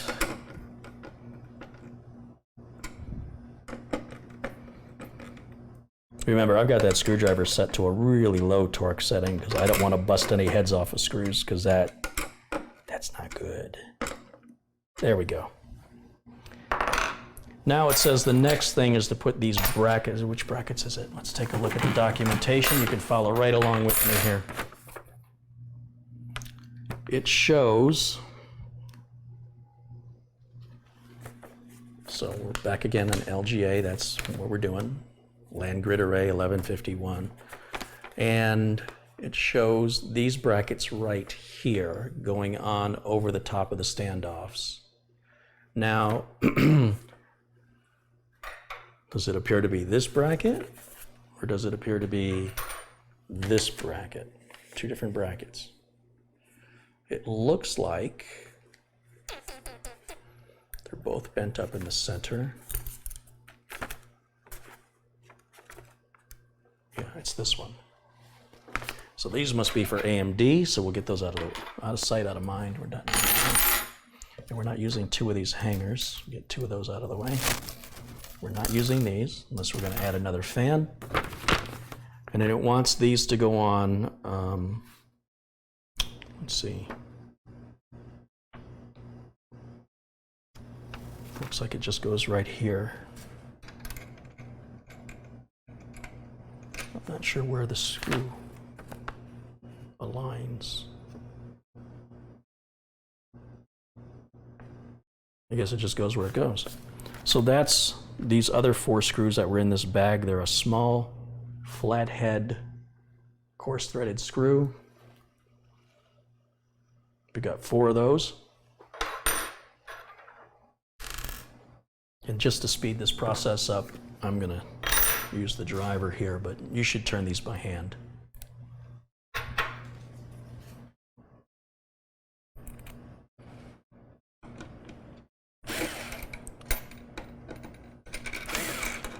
Ah, the lazy Susan.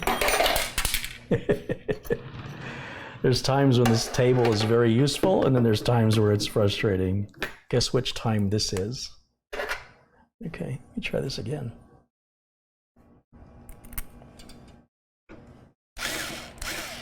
There we go. There's 1.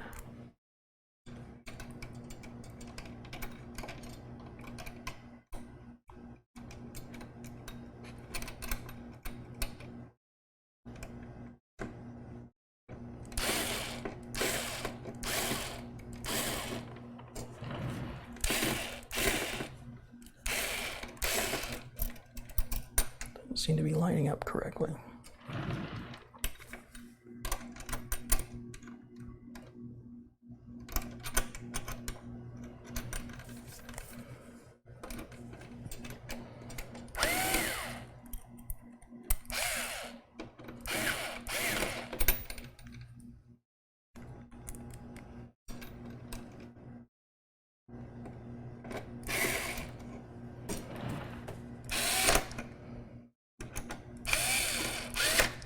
All right, so the reason I had to take that screw out is because if you look at the bracket itself, there's a place for the screw to go up here at the top like that, and it doesn't want to move.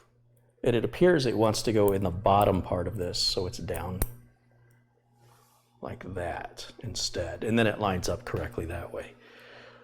So that was my delay. We want to use the bottom part.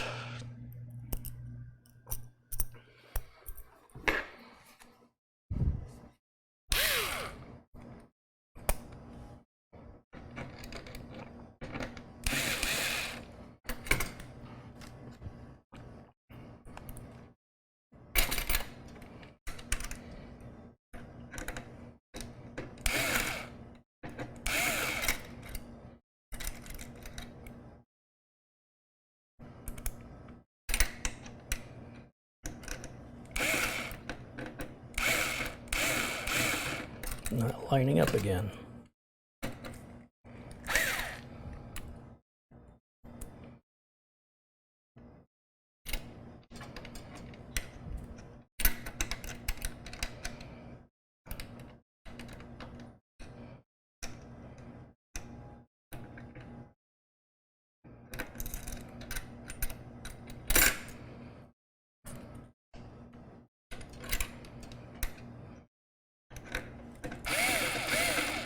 Nope. It's almost like it kind of sits in the middle. It's kind of hard to explain. So I think what I'll do is try the top one first.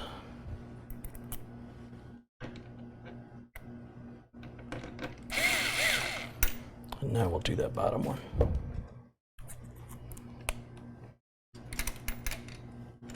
Yeah, that lines up good now.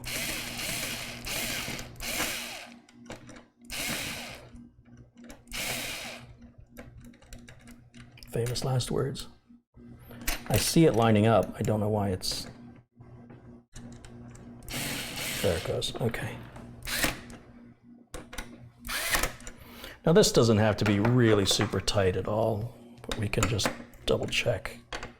Yeah, that's plenty. Now we can apply our thermal compound, and to do that, I like to use a technique where I spread the thermal compound around. A lot of people are very passionate about how their thermal compound is applied.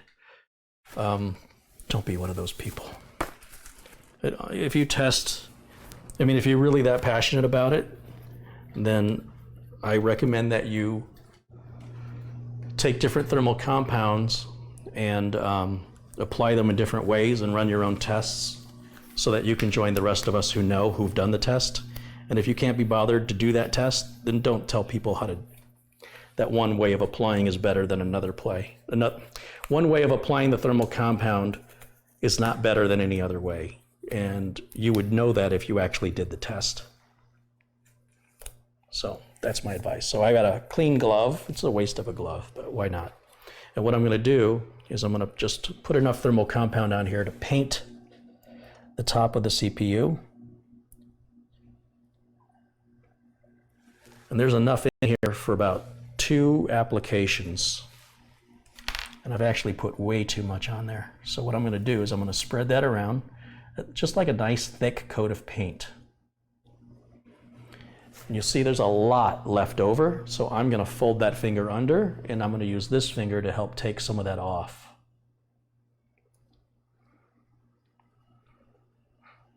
That's much better, and you'll see I have a lot left over, and to keep it from getting on me, I'm just gonna fold the glove in on itself, and then throw that away, and there's no mess.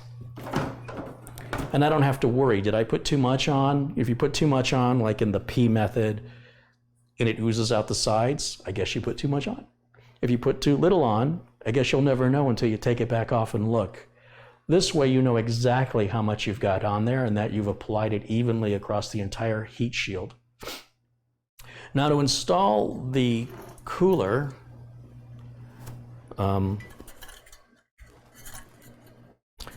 this will be a lot easier if I set the system down, and I'm going to have to do that, and I apologize because you're just not going to get a good view. But I want to make sure I do this right, and I don't want to take any shortcuts here. I've never worked with this cooler before, and I want to make sure that I give it every opportunity to install easily and perform to its best ability, and that comes at a cost that you won't be able to see. But basically, I'm just going to set this down. It doesn't matter. It can go on this way or this way. It really doesn't matter. If you want to look and see if one side overhangs the RAM, it doesn't appear to offer me.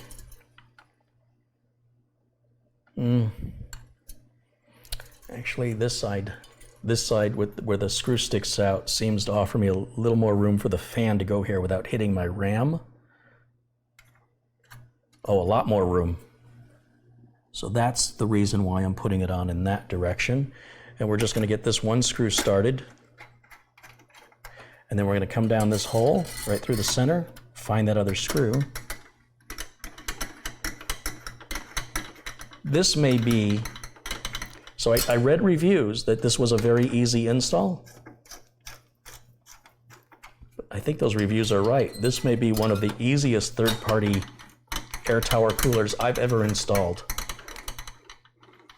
What a great design.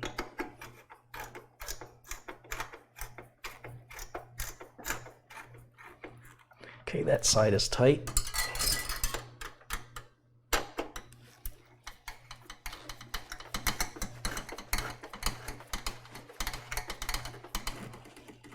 that's it. I mean, the screw just stops. You can't take it any further than that. And that's what it looks like. Now we just have to add the fan. So the great thing about a cooler like this is not only is it quiet, but unlike an all-in-one cooler where you got liquid, this will never have a broken pump. And the worst thing that'll happen is your fan will die and you'll have to replace the fan. Now remember what I told you about fans. The side that has the support brackets is the side the air comes out of. And the side that doesn't have any support brackets, that's the side the air goes in. So the air is going to move. If we look at it like this, the air is going to come in from me and blow out away from me. And if I turn it this way, then the air is coming in this way and it's going to bring air in towards me, right? Away from me, towards me. It's all based on these support brackets on every computer fan I've ever seen. In fact, on every fan, period. Did I remove the sticker? I didn't remove the sticker. I just criticized people for doing that, and I did it myself. I was so anxious. Oh no, I can't believe that. Oh, golly gee, I was so excited. All right. Gosh darn it. I did the same thing customers do. I'm telling you, sometimes customers, they're infectious. Oh well, that's crazy. Thank you guys. I would have tested this and been disappointed with its performance. I'd have been like, wow, everything was so great right up until the point of actually using it. Well, what are you gonna do? We can fix that in editing, right? Sure. Sure we will. Well, first of all, let's make sure we get a nice view of the hazard sign through the thermal compound. Yeah, let's just say I did that on purpose. Let's peel that off. How about that? Dummy. You dummy. I'm talking about me. Yeah, now I need more thermal compound. I've used it. It was so nice, too. All right, let's just use what's left. That's perfect. There's just the right amount left, and then that can go into the trash bin. Except I got it all over my hands now. Let's see if I can get that off of there. Ugh. It's so hard to get cleaned up. That's why I like to wear the... sometimes I put a piece of Scotch tape on my finger. The rubber glove is cleaner because even with the Scotch tape, I end up leaving some on. And honestly, I mean, these rubber gloves are sold by, how many are in here? 100 of them? And I'm using one. That means one box of rubber gloves that cost me about $5. I can use on 100 computers, 100 CPU installs. So that's definitely a few years worth. And I get the thinnest gloves possible so I can feel, you know, the thicker the glove, the more you can't feel through it. So there's more dexterity in a thinner glove. But the thinner gloves also tear easier. Okay, so that's better. You're fine, everything's fine. Your coolant level's good. I've just checked you out. You have a good coolant level. You just might need to wipe better. What? Okay, that looks good. That looks good. I can't believe I did that. Live on camera. Live. You did that, Carrie. Yes, I did. And I don't want it that way. I want it this way.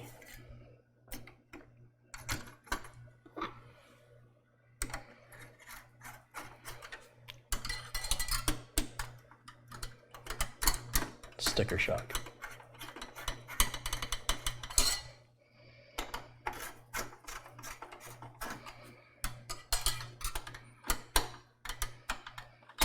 That poor computer got the rubber glove treatment twice. Yes, it did.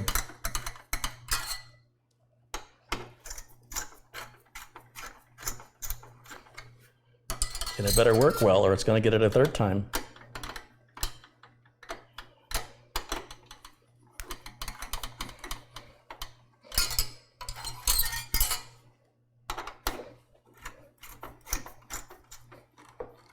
Yeah, I love when you tighten these down, sometimes like, when do I stop? These screws just come to a dead stop.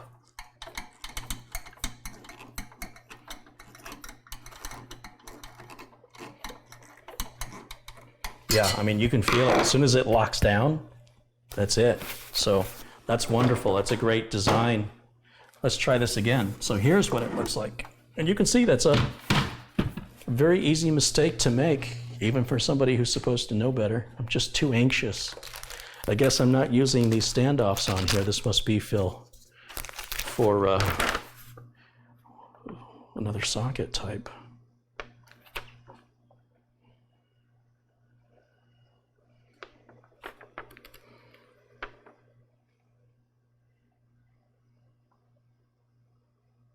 Looks like these might be used on 2011s.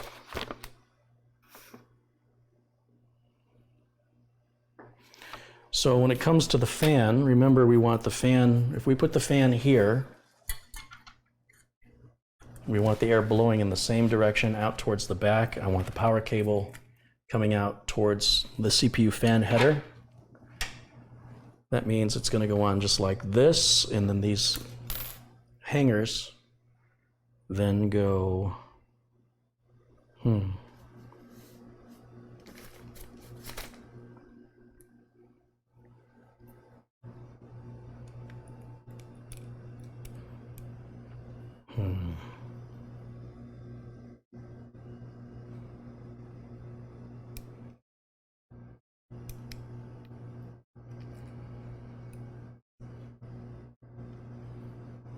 It shows the hanger going on here, I guess like this.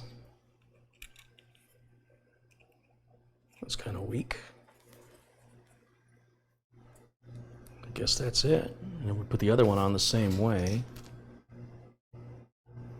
So if that one's going to go on there, then this one has to go on.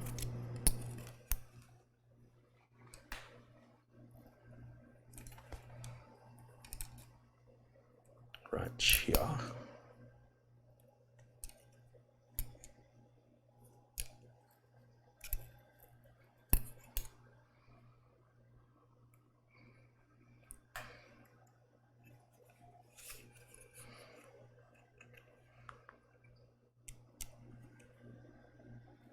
Man, it's easy. It's almost too easy.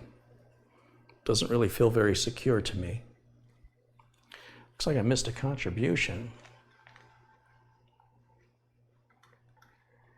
Magni Johansson's contributed 55 Norwegian kroner. This is for making me laugh and keep reminding me that this is real. Yes, it is.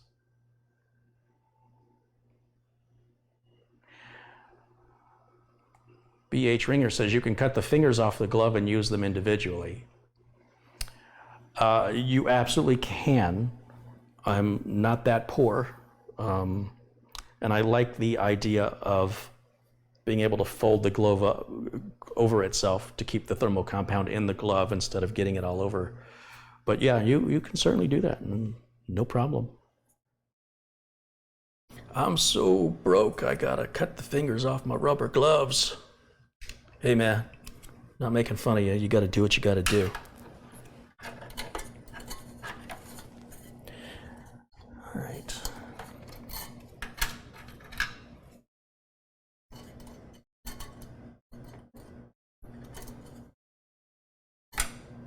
Yeah, plenty of RAM clearance, which is good. That looks like a pretty good place.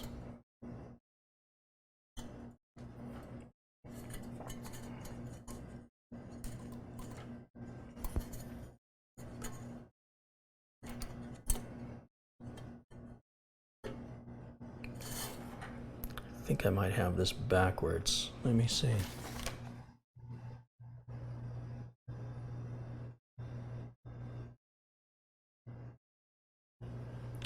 Looks like the way I've got it. I guess you really have to pull down on it with some force. Use the force carry.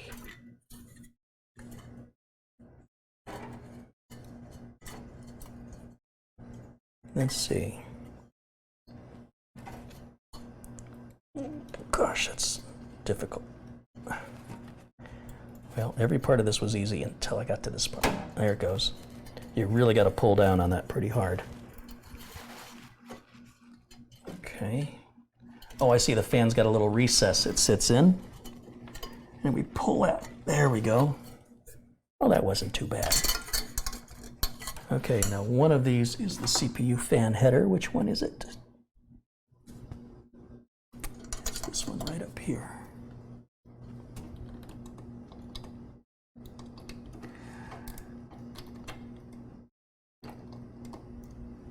Okay, so I will get a nylon zip tie and tie that up if this is going to be a keeper. But there's a little groove, you can barely see it. But there's a tiny little groove in this heatsink where that fan goes right in there. And that's how you know you've centered it correctly. See how there's a little lip right there? And then the fan sits right in there. And then of course you could adjust the height of the fan if you have to give it more clearance for your RAM. But you see how that one screw that stuck out at the bottom when I pointed it out when I took this out of the box, there's that one screw. That's what gave us that amount of room for the RAM and the fan. If I would have flipped this 180 degrees, then I'd have a lot of extra room in between here, but then it would be closer and actually interfere with the RAM the other way around. So dry fit that on your case with your RAM end to make sure that you've got it correct. But yeah, super easy install. Wonder if Scythe is looking for a sponsorship opportunity, because I'm digging this so far. If it performs as easily as it installs and as heavy as it is and it looks, we should have a winner on our hands here, folks.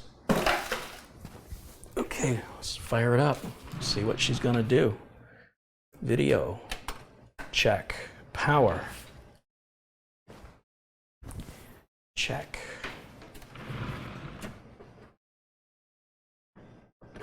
I mean, think about it. Think about this.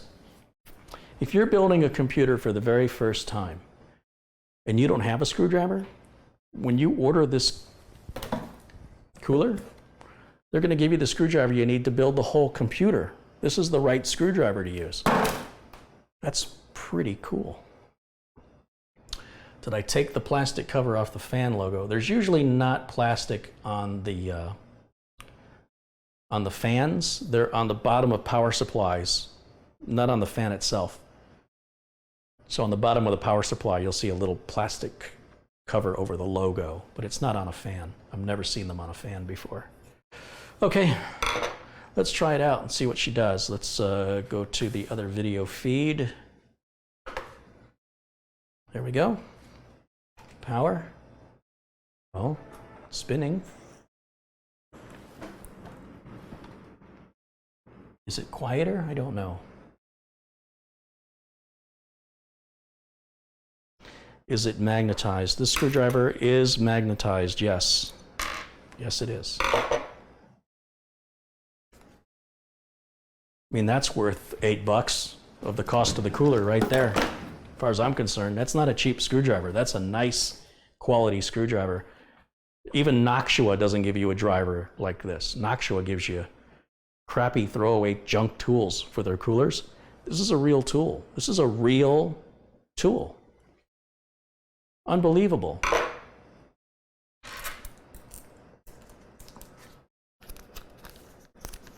Okay, these are the extra screws. Let me put those away.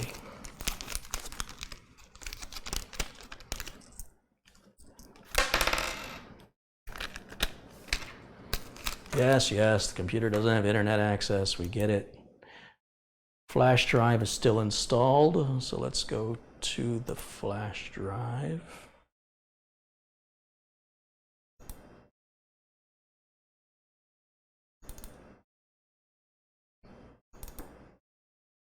And we'll bring up, it would be helpful if I could see.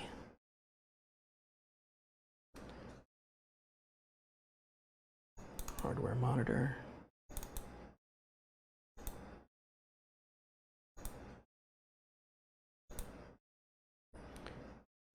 25.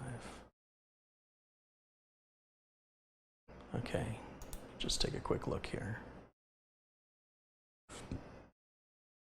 Okay, there's our temps now.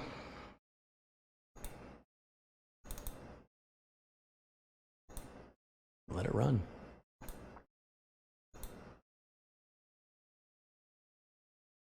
So the time is 4:42. We'll let this run until 5. Well,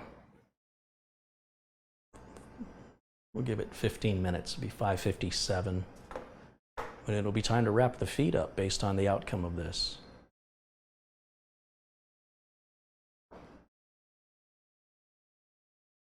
Christoph Esch has contributed €2. He says, have a Coke on me. Well, thank you, Christoph. I will.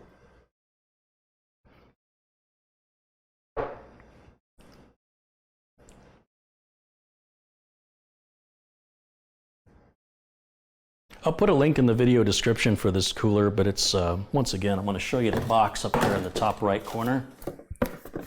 This is the Mugen 5. And I will include a link to that here in a moment. In fact, I can work on that right now while this is running.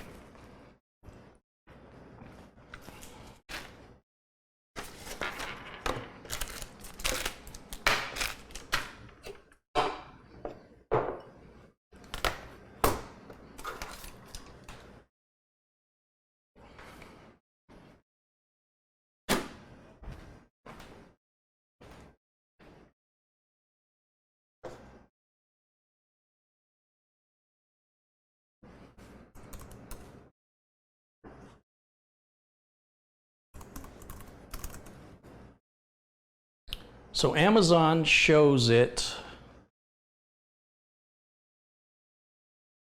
for $56.25. I also see one for $96.85. I wonder what the difference is. Oh, this one has 2 fans. It's the PCGH edition.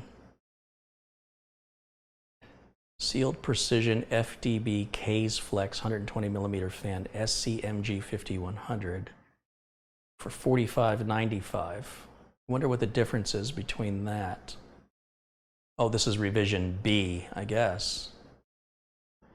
And that's definitely the one I've got is revision B. So I'm going to, first of all, I'm going to put this in the chat room. So this is, if you look in the chat right now,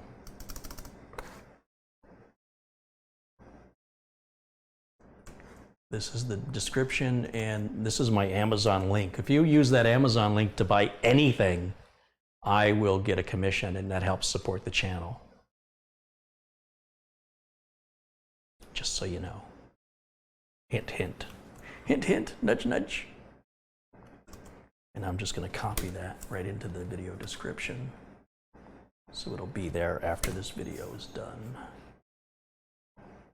There we go. Very nice. How do our temps look? Are we still okay? I haven't been paying attention. Oh, look at that. 49 degrees Celsius maximum so far. That's awesome. All right, let's just see how it fares out, though. Let's keep letting it run. It's only been running about 3 minutes, so give it time.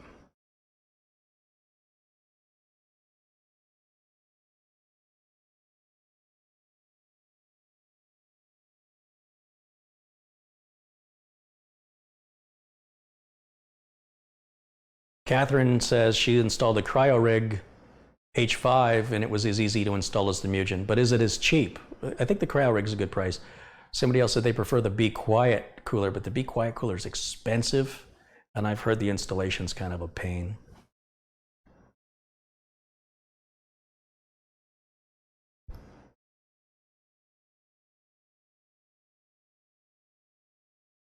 Did you install the Samsung NVMe driver on my PC? Yeah, Andrew, the reason why the driver wasn't installing is the BIOS SATA mode was set to Intel RST, the rapid storage technology, instead of being an AHCI. And when I switched it to AHCI, then it blue screened on boot up. So the fix for that is to just simply boot in safe mode. and you don't do anything. Just let it get to the desktop and then restart normally, and it fixes the driver issue with AHCI. And then, like when you brought up the Samsung Magician software, it didn't find any drives. It's not compatible with the Intel RST. And I remember reading that about the Samsung driver and software 2 years ago. And I'm like, what are they talking about? You know, I have Intel RST drivers and it's not a problem. I've never seen a computer with a BIOS option of Intel RST, but that's what this BIOS had. And so I switched it to HCI. Then it says, okay, I see the drive. There was a firmware update and I applied that. And then I installed the Samsung NVMe driver. So that's why you would have never been able to do that remotely, because you don't have access to the BIOS. And I haven't seen a BIOS where Intel RST was an option for the drives, which was weird. But there it is.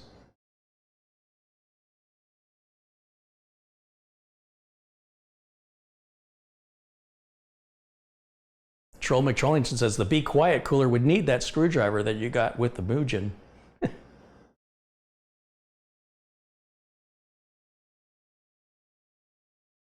There's some discussion of the Winamp program coming back. Winamp is done. I mean, just get VLC and be done with it. You don't need Winamp anymore. VLC kills Winamp. They're $1 late and a day short. A day late and $1 short. I guess that's how it works. Carrie, this company has been out since Noctua. I've never heard of them. I don't think they've been in the US. I think they're new to the US.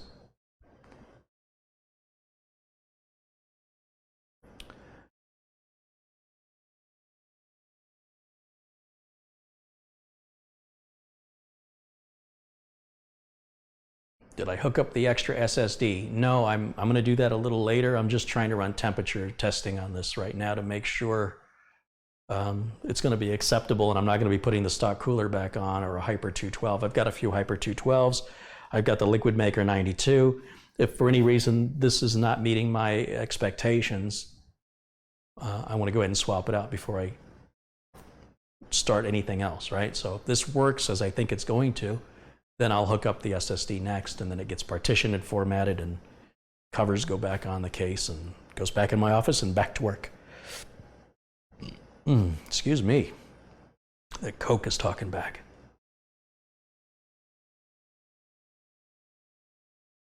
Newegg sells all of their products. I don't have an affiliate link for Newegg, so I only point to Newegg when there's no other way for me to, you know, I much prefer to point at Amazon because it supports the channel. If you shop at Harbor Freight Tools, you can get a free screwdriver at least once every 3 months or so with a coupon. Yeah, and they're cheap screwdrivers. I'm telling you, this is a better screwdriver than what you get for free at Harbor Freight. Remember, the driver, you can't just use any driver. You've got to make sure you've got the right size Phillips tip. It's got to have the length that you need, and it can't be too wide or it won't go through the hole. So this is everything that you need. It's magnetized, it's the right length. If anything, I wish the handle was full. If this was a full-size handle, my God. I mean, look at what I do. I want you to think about this for a minute. When you see me use my electric screwdriver, look at the bit I use. And I had to buy this bit specially. Look at.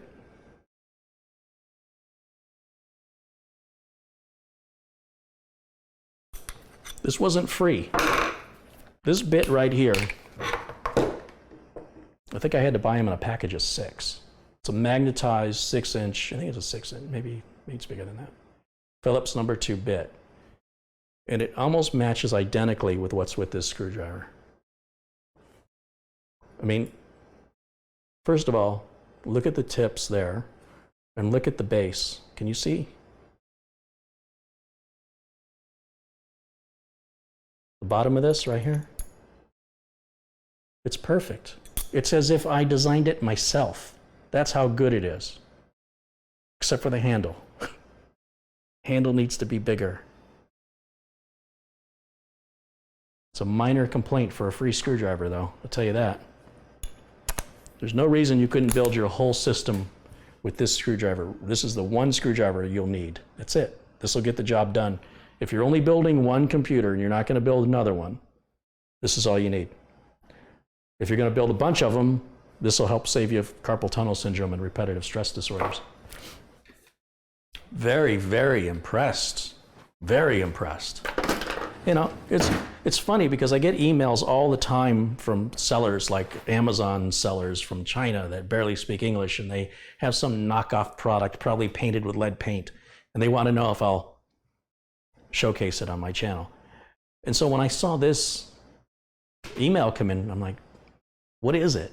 You know, I couldn't quite understand what he was telling me, and I clicked on the link and I see all these coolers, and I'm like, well, if you're selling a cooler, I'll test a cooler. Little did I know it was this good. So this is what you get when you get live. You get real reactions. This is all honest reactions to the product.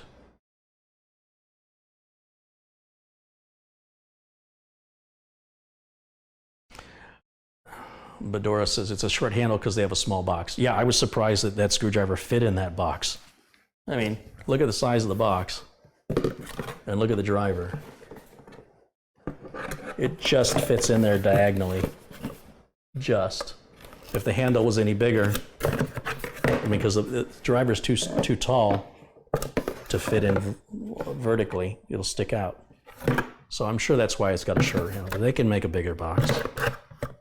Or I suppose the screwdriver, if it had a bigger handle, it could be put sort of on an angle floating in the center. But again, I didn't buy a screwdriver, I bought a cooler. Come for the cooler, stay for the screwdriver.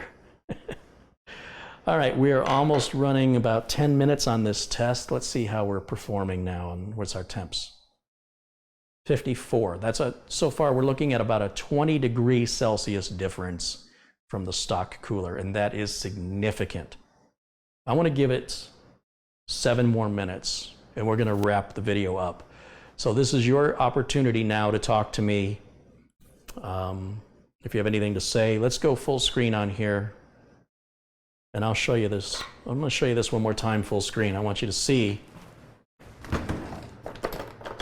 when I pick my tools, right? I have a choice of thousands upon thousands of tools. And this is what I picked based on my experience and my needs. I picked this. This is what they sent me. And I want to show you when I set that down on top of the handle.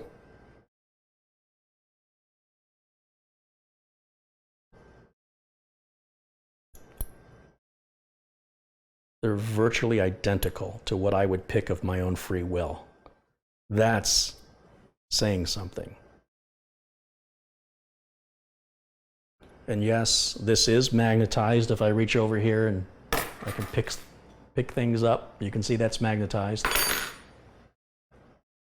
And that's free with the cooler. I can't get over that. They always, whenever manufacturers include free tools, they're always crappy junk tools. Never seen a manufacturer give a real tool before. That's a real honest-to-God tool. That's something you can use for years and years and years. It's not a use once and throw away kind of design, or you know, you twist it too hard and it bends, or the plastic cracks. It's solid. It's brilliant.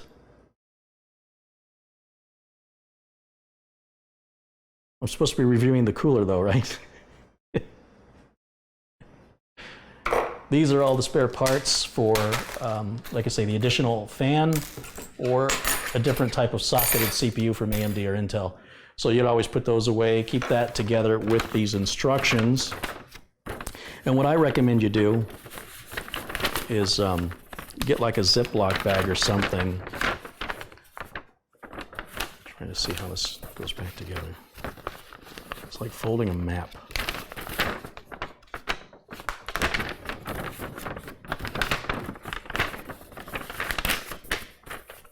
Yeah, that's our instructions right there. It wasn't free, it was included in the price. Well, the reason I say, you're right, it was at no additional charge. But when you look at other coolers that are equivalent to this, like from Be Quiet, it's almost twice the price and it doesn't come with a tool from that example. The Hyper 212 Evo is about $30. It doesn't have as much surface area, so you're not getting as much radiator or heat sink, and you're not getting a tool. So it feels like you're paying a little more, you're getting a little more, but you're not paying too much, you know, to get a little more. So I'm okay with that. I think the price they're asking is fair. I mean, if this had the same width, remember, so the Hyper 212 Evo stops right about there. That would be a $30 cooler. Now we've added another inch to that and included the driver and a much more simple installation process for an extra $25. Sign me up all day. The fact you get the screwdriver, icing on the cake. Icing on the cake. Never seen a manufacturer ever do that before with any hardware ever in my life. Never, ever, ever. First time, ever. Ever. That's why I'm making a big deal out of it. I've never seen that before. That's huge. And it's a trend that continues. I very much would like to see other manufacturers offer the same quality tools instead of just crappy junk. It's a shame because, you know, they'll have a nice cooler like Be Quiet and then or Noctua, and then they give you a crappy little Allen wrench that bends when you turn it too tight. I'm like, really? You want me to use a crappy tool to install this really nice cooler? Doesn't make sense to me. But that's just my perspective. Okay, let's take a look at how we're performing. Let's see, how are we doing here? Temps went down, didn't they? Look at that. 2 more minutes. 2 more minutes.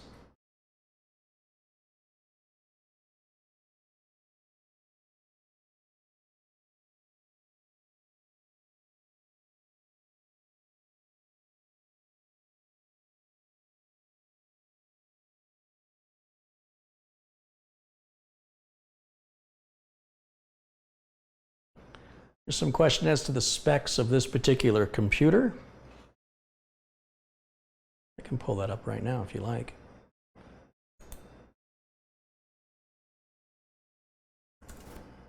Whoops. Sorry about that. I gotta use the right keyboard. That's my problem.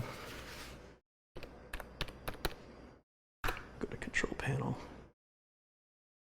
And then we'll go to... I always want to grab the wrong mouse.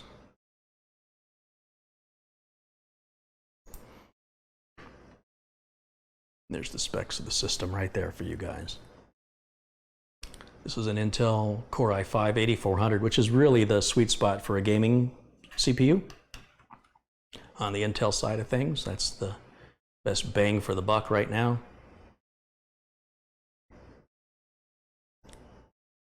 $16 gigs of RAM, and we're using the onboard video built into the CPU.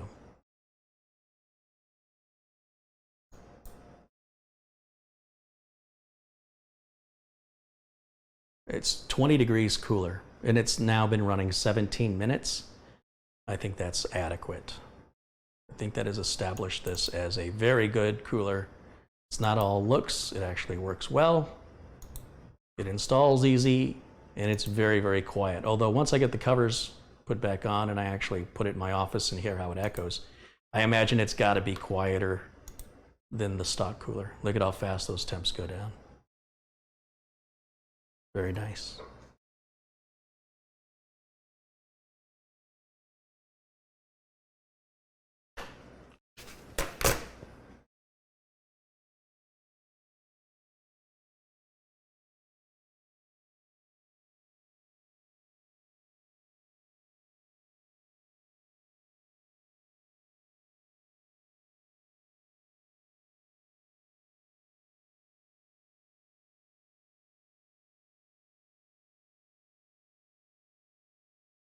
I seem to see a $500 contribution with a message retracted. I can't see who's given it.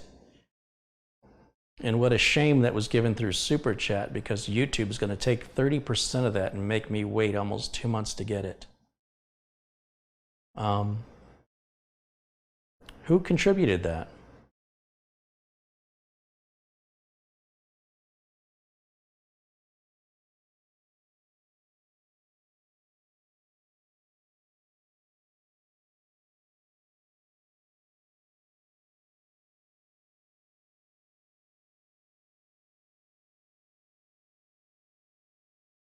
JHP Hawaii donated that. I wish there was a way I could refund that so he could give it through the donation button at TechVets. Carrie's getting a ton of soda now, says John FKS in the chat.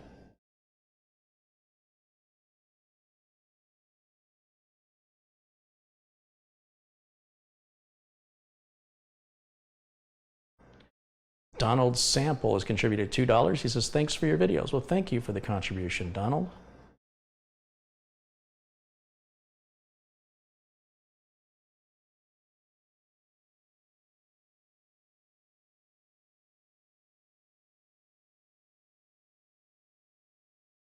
He said to keep up the good work. Wow, that's an incredible contribution. I was just trying to see if it was in US dollars. Sometimes you see these large amounts and it's, you know, Norwegian kroner or something, which is like 25 cents. Where did he go? Where did JHP Hawaii go?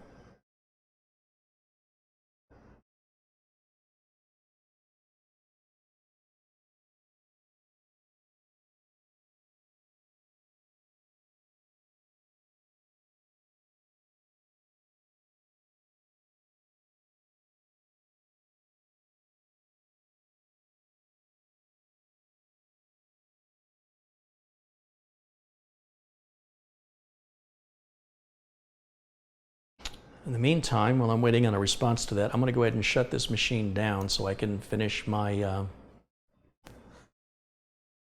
SSD install.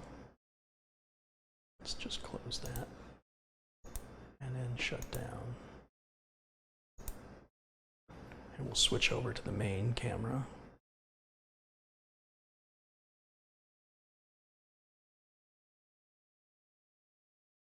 Nice and quiet.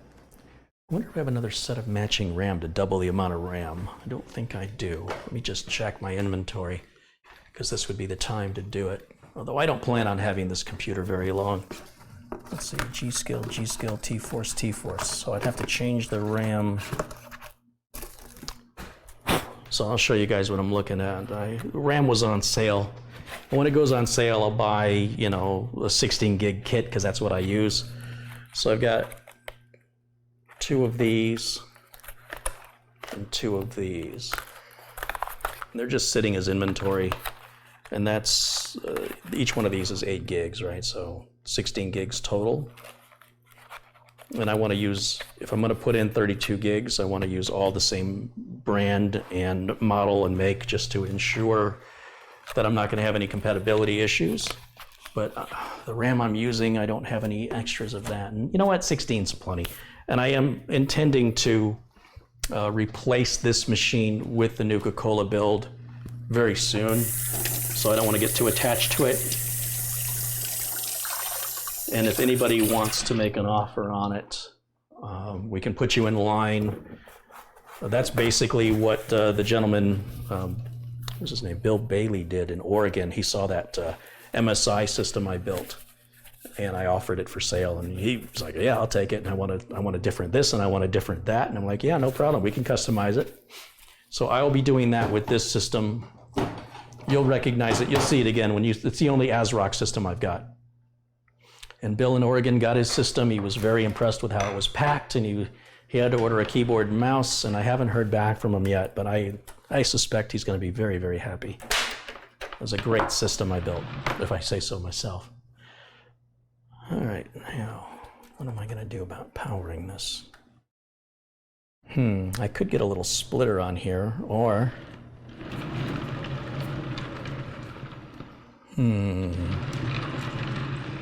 See, I tied my spare cables down here. I guess we'll just use that. It's there. It's easy. We'll do what's easy.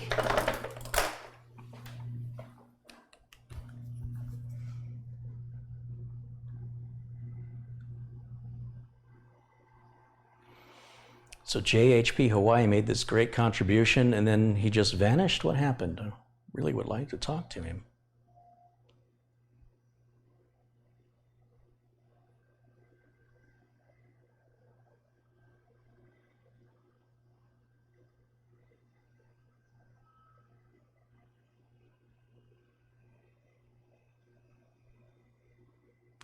That's what I'm wondering. Maybe he meant to give $50. I'm wondering. And the problem is that's all under YouTube's control. I can't do anything. So again, if the donation's made through the TechVet site, or heck, even the little donate link I've got here at the bottom of this video, I have the option to refund it, or at the very least, send you a personal thank you in email. Although I think I've talked to JHP Hawaii in email before. He might already have that information.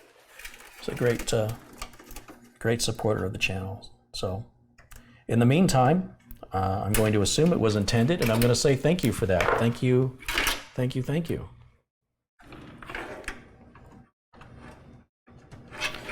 Okay, and then I need a SATA cable, and that should be in the motherboard box right up here. I should have an extra SATA cable in here. And I don't. What did I do with the cables? They're not in here. Well, this can go in here now. That's everything that goes with the cooler. And I'll just go grab a SATA cable. Nothing special about that.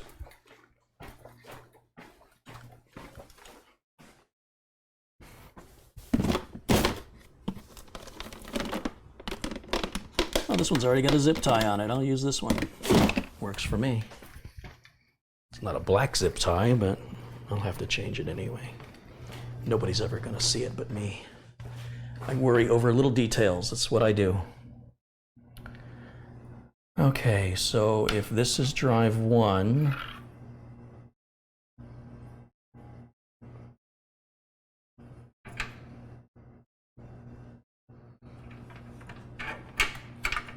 let me think about this for a minute. Take this one out of here.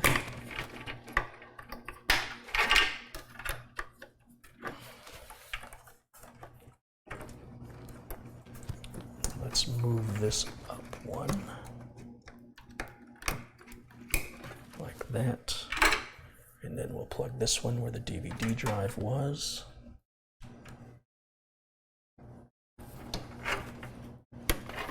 And then the main drive, go above that one.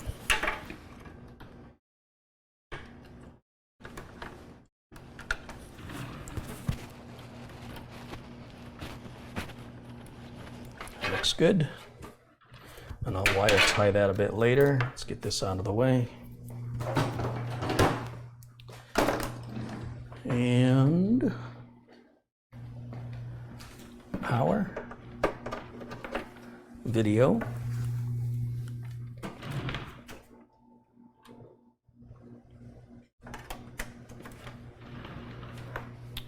okay.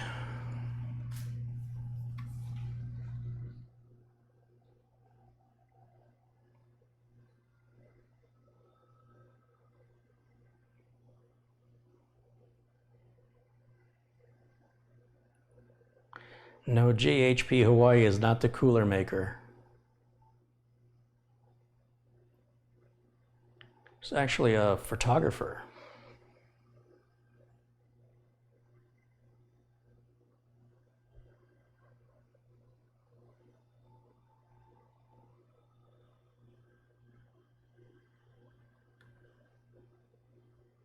$5 for a box of gloves? What's that about? What did I miss?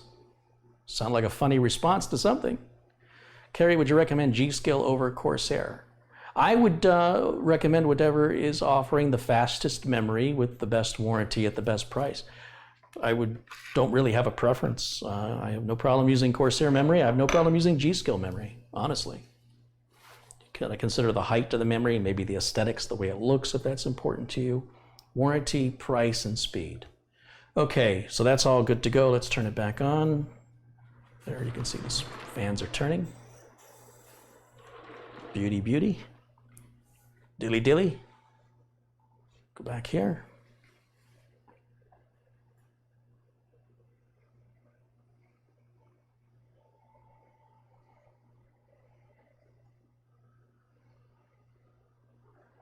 Oh, what did I miss?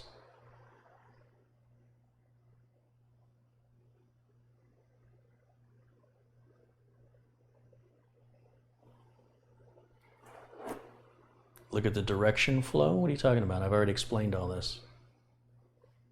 Somebody's saying they think I installed the fan wrong.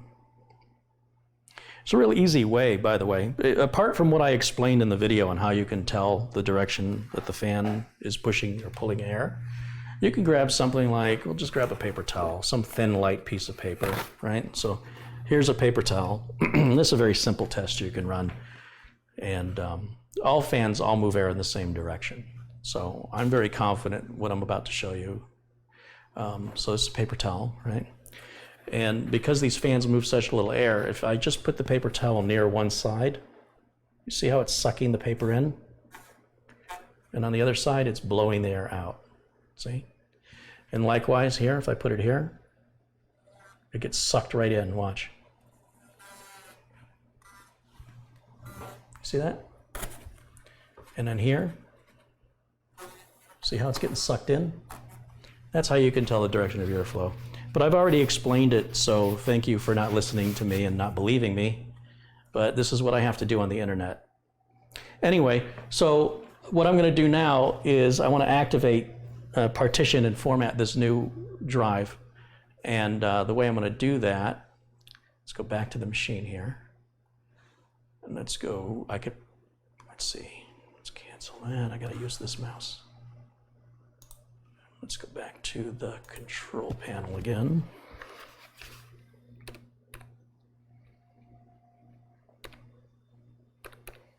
Control panel. And I'm going to go under computer management, or no, sorry, administrative tools, computer management, disk management, and then here it says, oh, there's a new drive. Say, okay.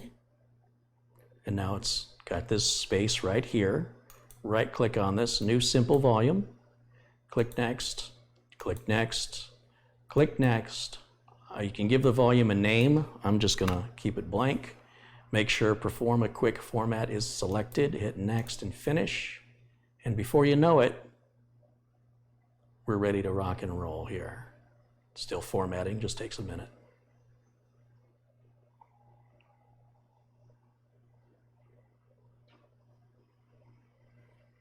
That's it. And now I can assign a different volume name to this drive. Like right now it's drive letter F, and the flash drive is drive letter E, and my optical drive is drive letter D. And so I can go in here and I can just right click on this and I can change the drive letter, or sorry, I got to right click on the partition and choose to change the drive letter.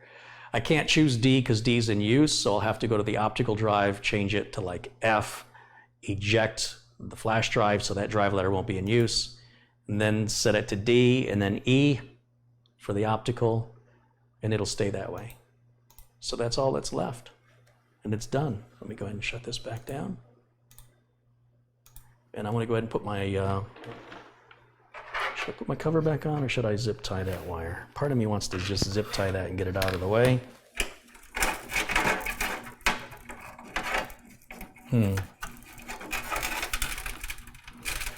Nah, I think I'm going to just leave it. It's good enough for me.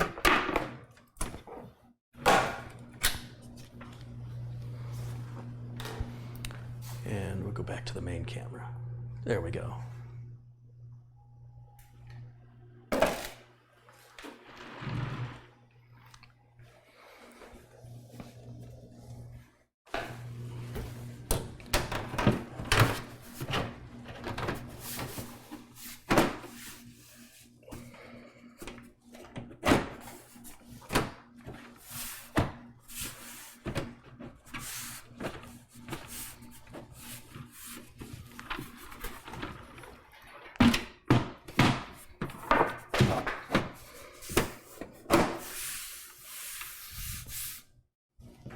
Look, it's just the right screwdriver, even for this. Look at that. It's perfect. If I can get the lazy Susan to stop moving on me.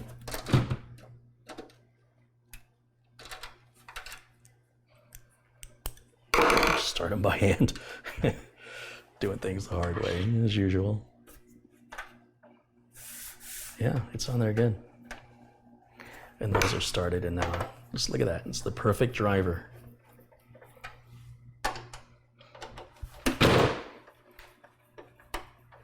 There we go.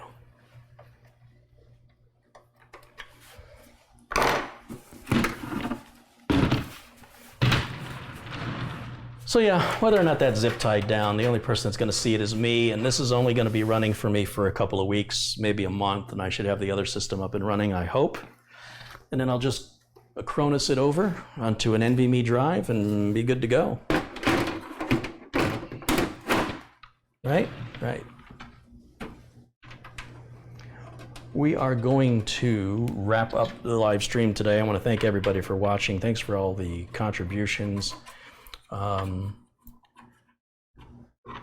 JHP Hawaii with that contribution, along with Jesse Kirk and Colin Hilton and Peter Laycock.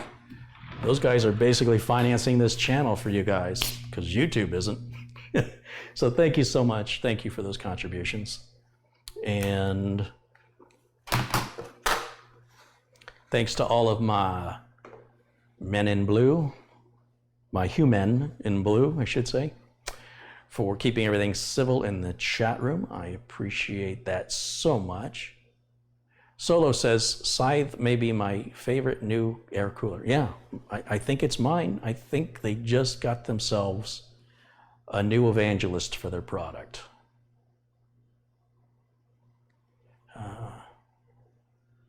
Carry the BitPhoenix build. Oh my God, that booted fast.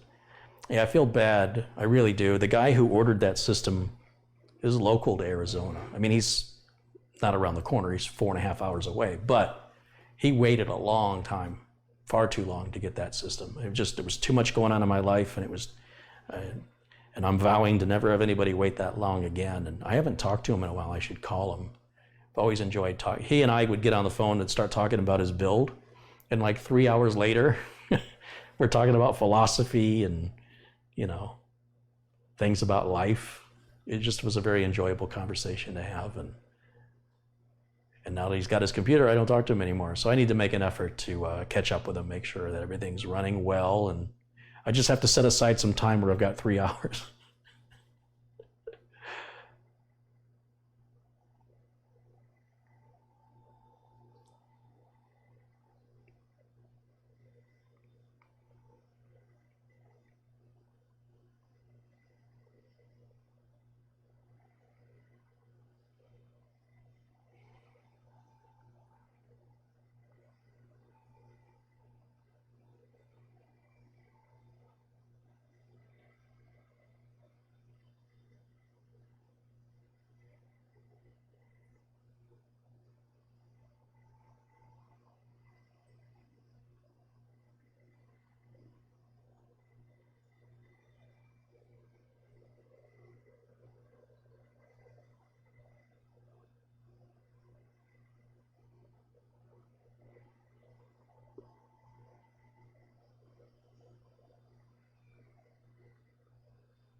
Magni Johansson's contributed 22 Norwegian krona.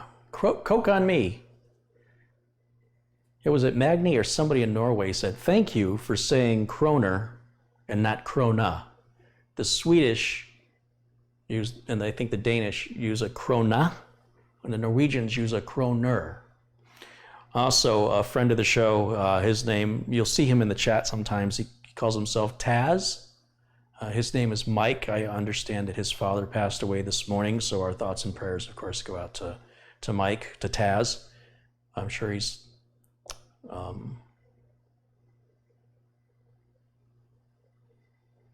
hurting right now, so thoughts out to him.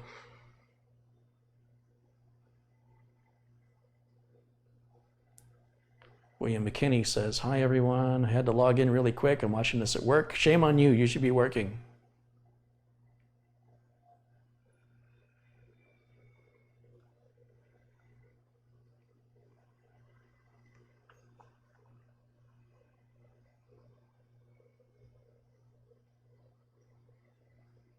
I have paid for you now, Carrie, on PayPal, so can you do my dishes?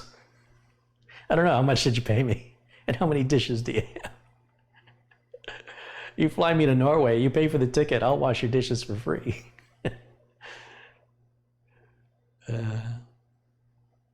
Tom Scott says, thanks, Carrie, for the lessons, and great night. See you on the next. Thank you, Tom. Let's make you a moderator on the way out, shall we?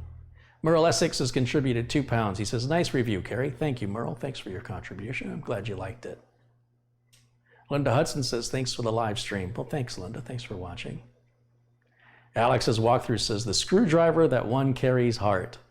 Who would have thought that it'd be a great screwdriver included with a cooler? Who'd have thought? Bill Ottinger says, have a great night. Thank you, Bill. You too.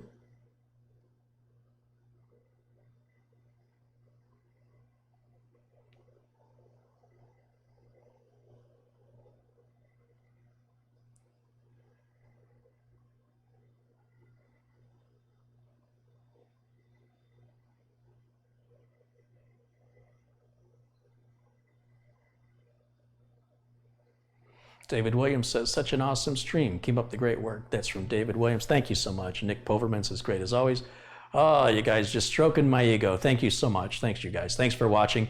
I'm not sure if I'm going live tomorrow or not. I have a lot of things to figure out. I will try. I'm going to try. I really want to get over here. I've got Australia's computer here, the one going to Australia. And I think I need to go to FedEx and let them box it for me. And then I need to find like hopefully there's a DHL retailer near me somewhere. I don't know. I'll have to Google it and see what the measurements and the weight, what that's going to cost. I would really like to get this shipped out. It's going to take about 15 days on average to get from Phoenix to Australia. And here's hoping the glass panel doesn't break. I will remove the video card from it and put the video card back in the original box.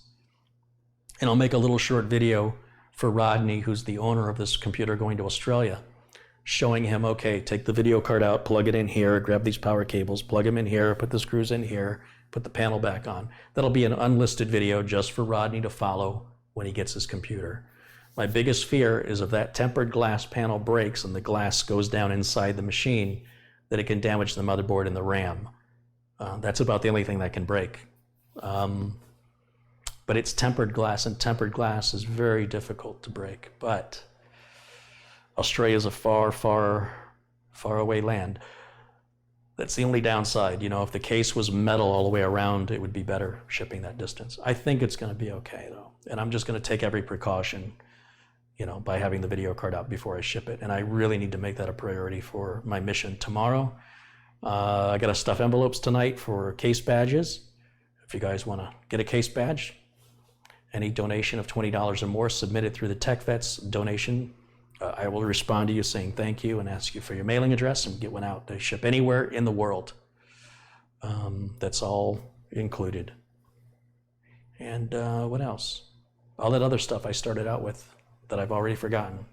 Obviously, this isn't gonna need to be RMA'd anymore. The fans work. I don't know why. I'll be turning it on and turning it off periodically to make sure it still works over the course of the next couple days.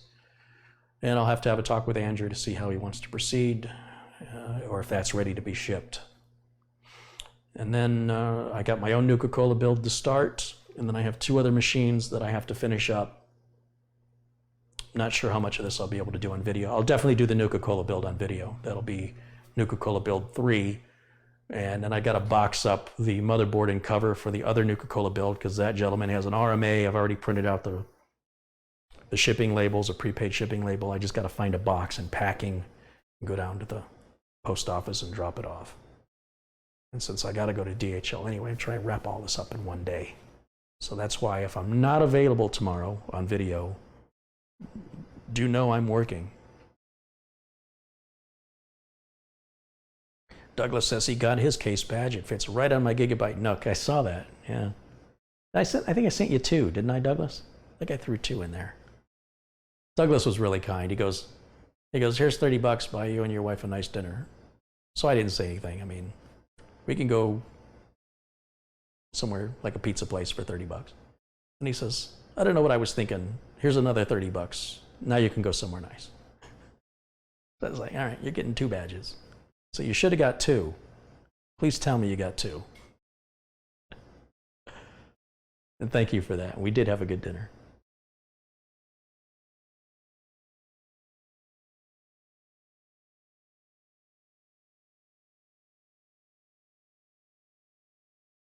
Merle says, Toodle Pip, hope the dogs enjoy their dinner. I think they're waiting for it.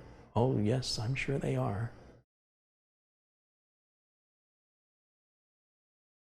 Kelly Stewart says, I'll have to watch this after it processes. I worked 12 hours last night. Yeah, that's a long day. It'll once YouTube finishes processing the video, it'll be available to watch at any point. And then we'll probably edit out the cooler review, and I'll post that as a separate video, so you'll see it twice. Just a heads up.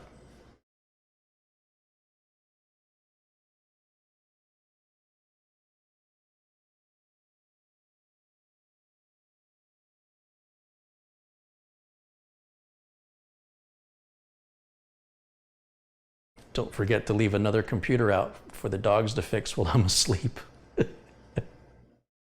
I don't see any dog hair in it, so they did a pretty good job.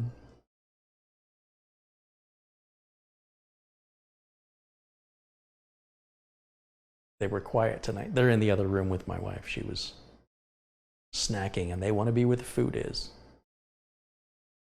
Are all these Nuka-Cola cases sold out? I can't find any more of them. I've been told in other countries they're still available, but in the United States, I can't see any. That doesn't mean that there's none. It just means the usual places I shop don't have any inventory.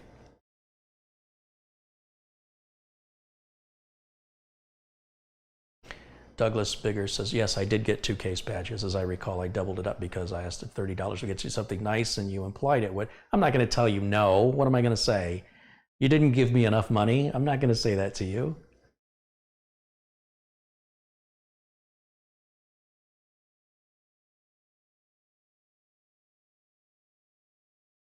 They used bunny suits. The dogs put on the bunny suits in order to keep the clean room clean so they didn't get dog hair and static.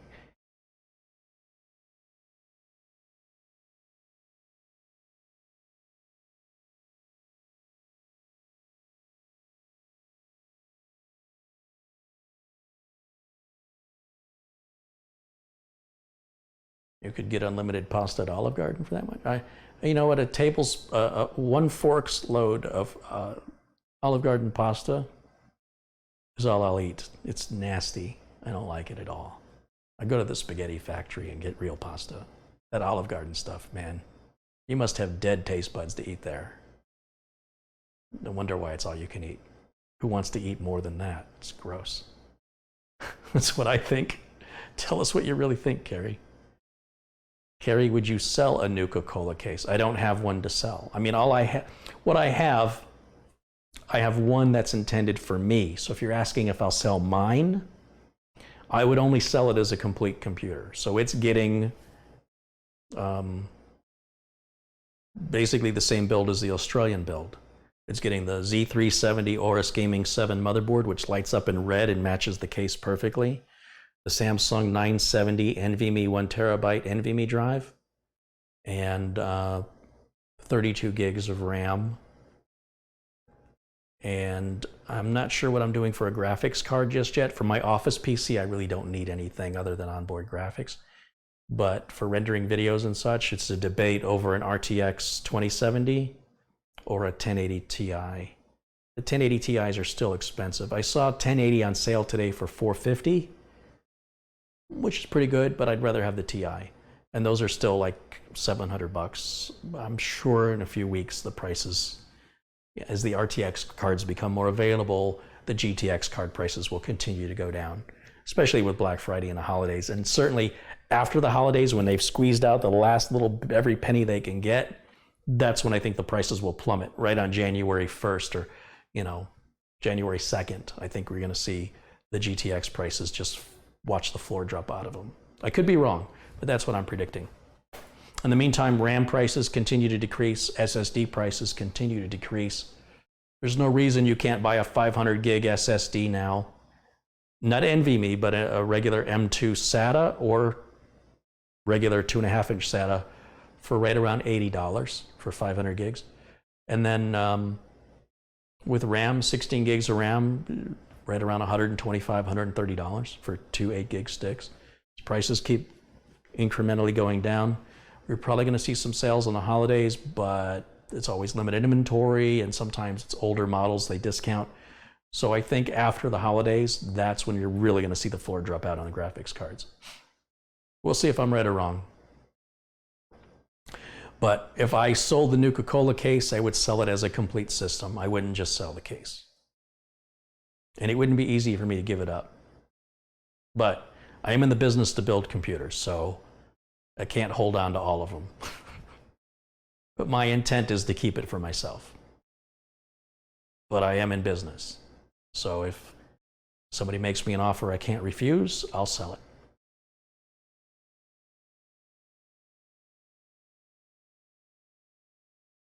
Am I going to do a Halloween stream with the Bob Ross costume?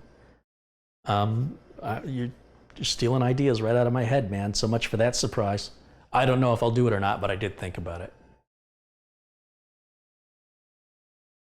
Ordura says he sees the Nuka-Cola case on eBay.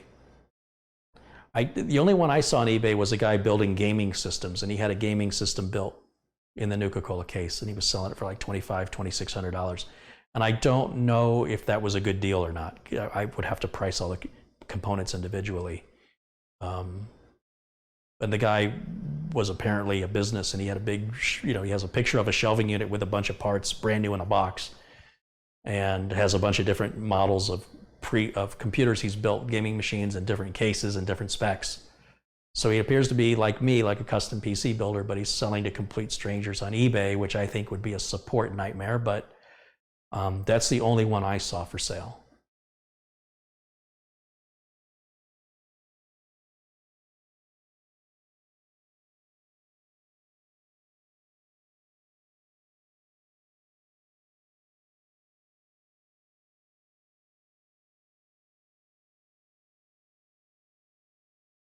Rob Gurley says, I received my case badge. Thanks, Carrie. That's awesome, Rob. Thanks for letting me know.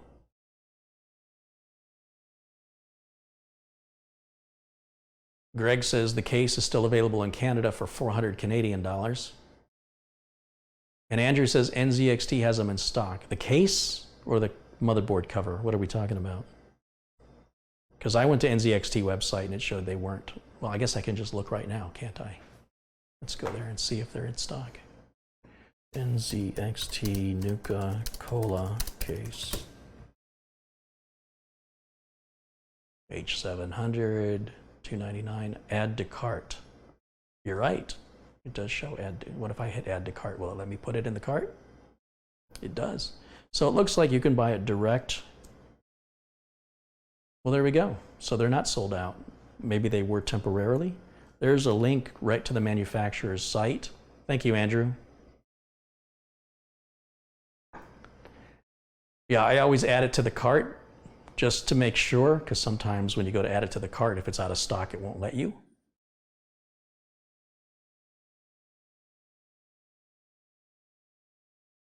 Wonder if Rakuten has it, because that's where I bought one, and I got it for a little bit of a discount at Rakuten.com/shop. I'm shopping for NZXT Nuka. See if it pulls anything up. Yes, it shows it for $299.99, the same price. But I've got some Rakuten points, which are like $30, which would go off the purchase. So my cost would be like $269.99 if I wanted to buy it. What's interesting is there's 2 reviews and they're 2 stars. Why? Shipping was good, but they sent me the wrong item. Well, so you give it a 2-star review? That's not cool, man. Freaking people.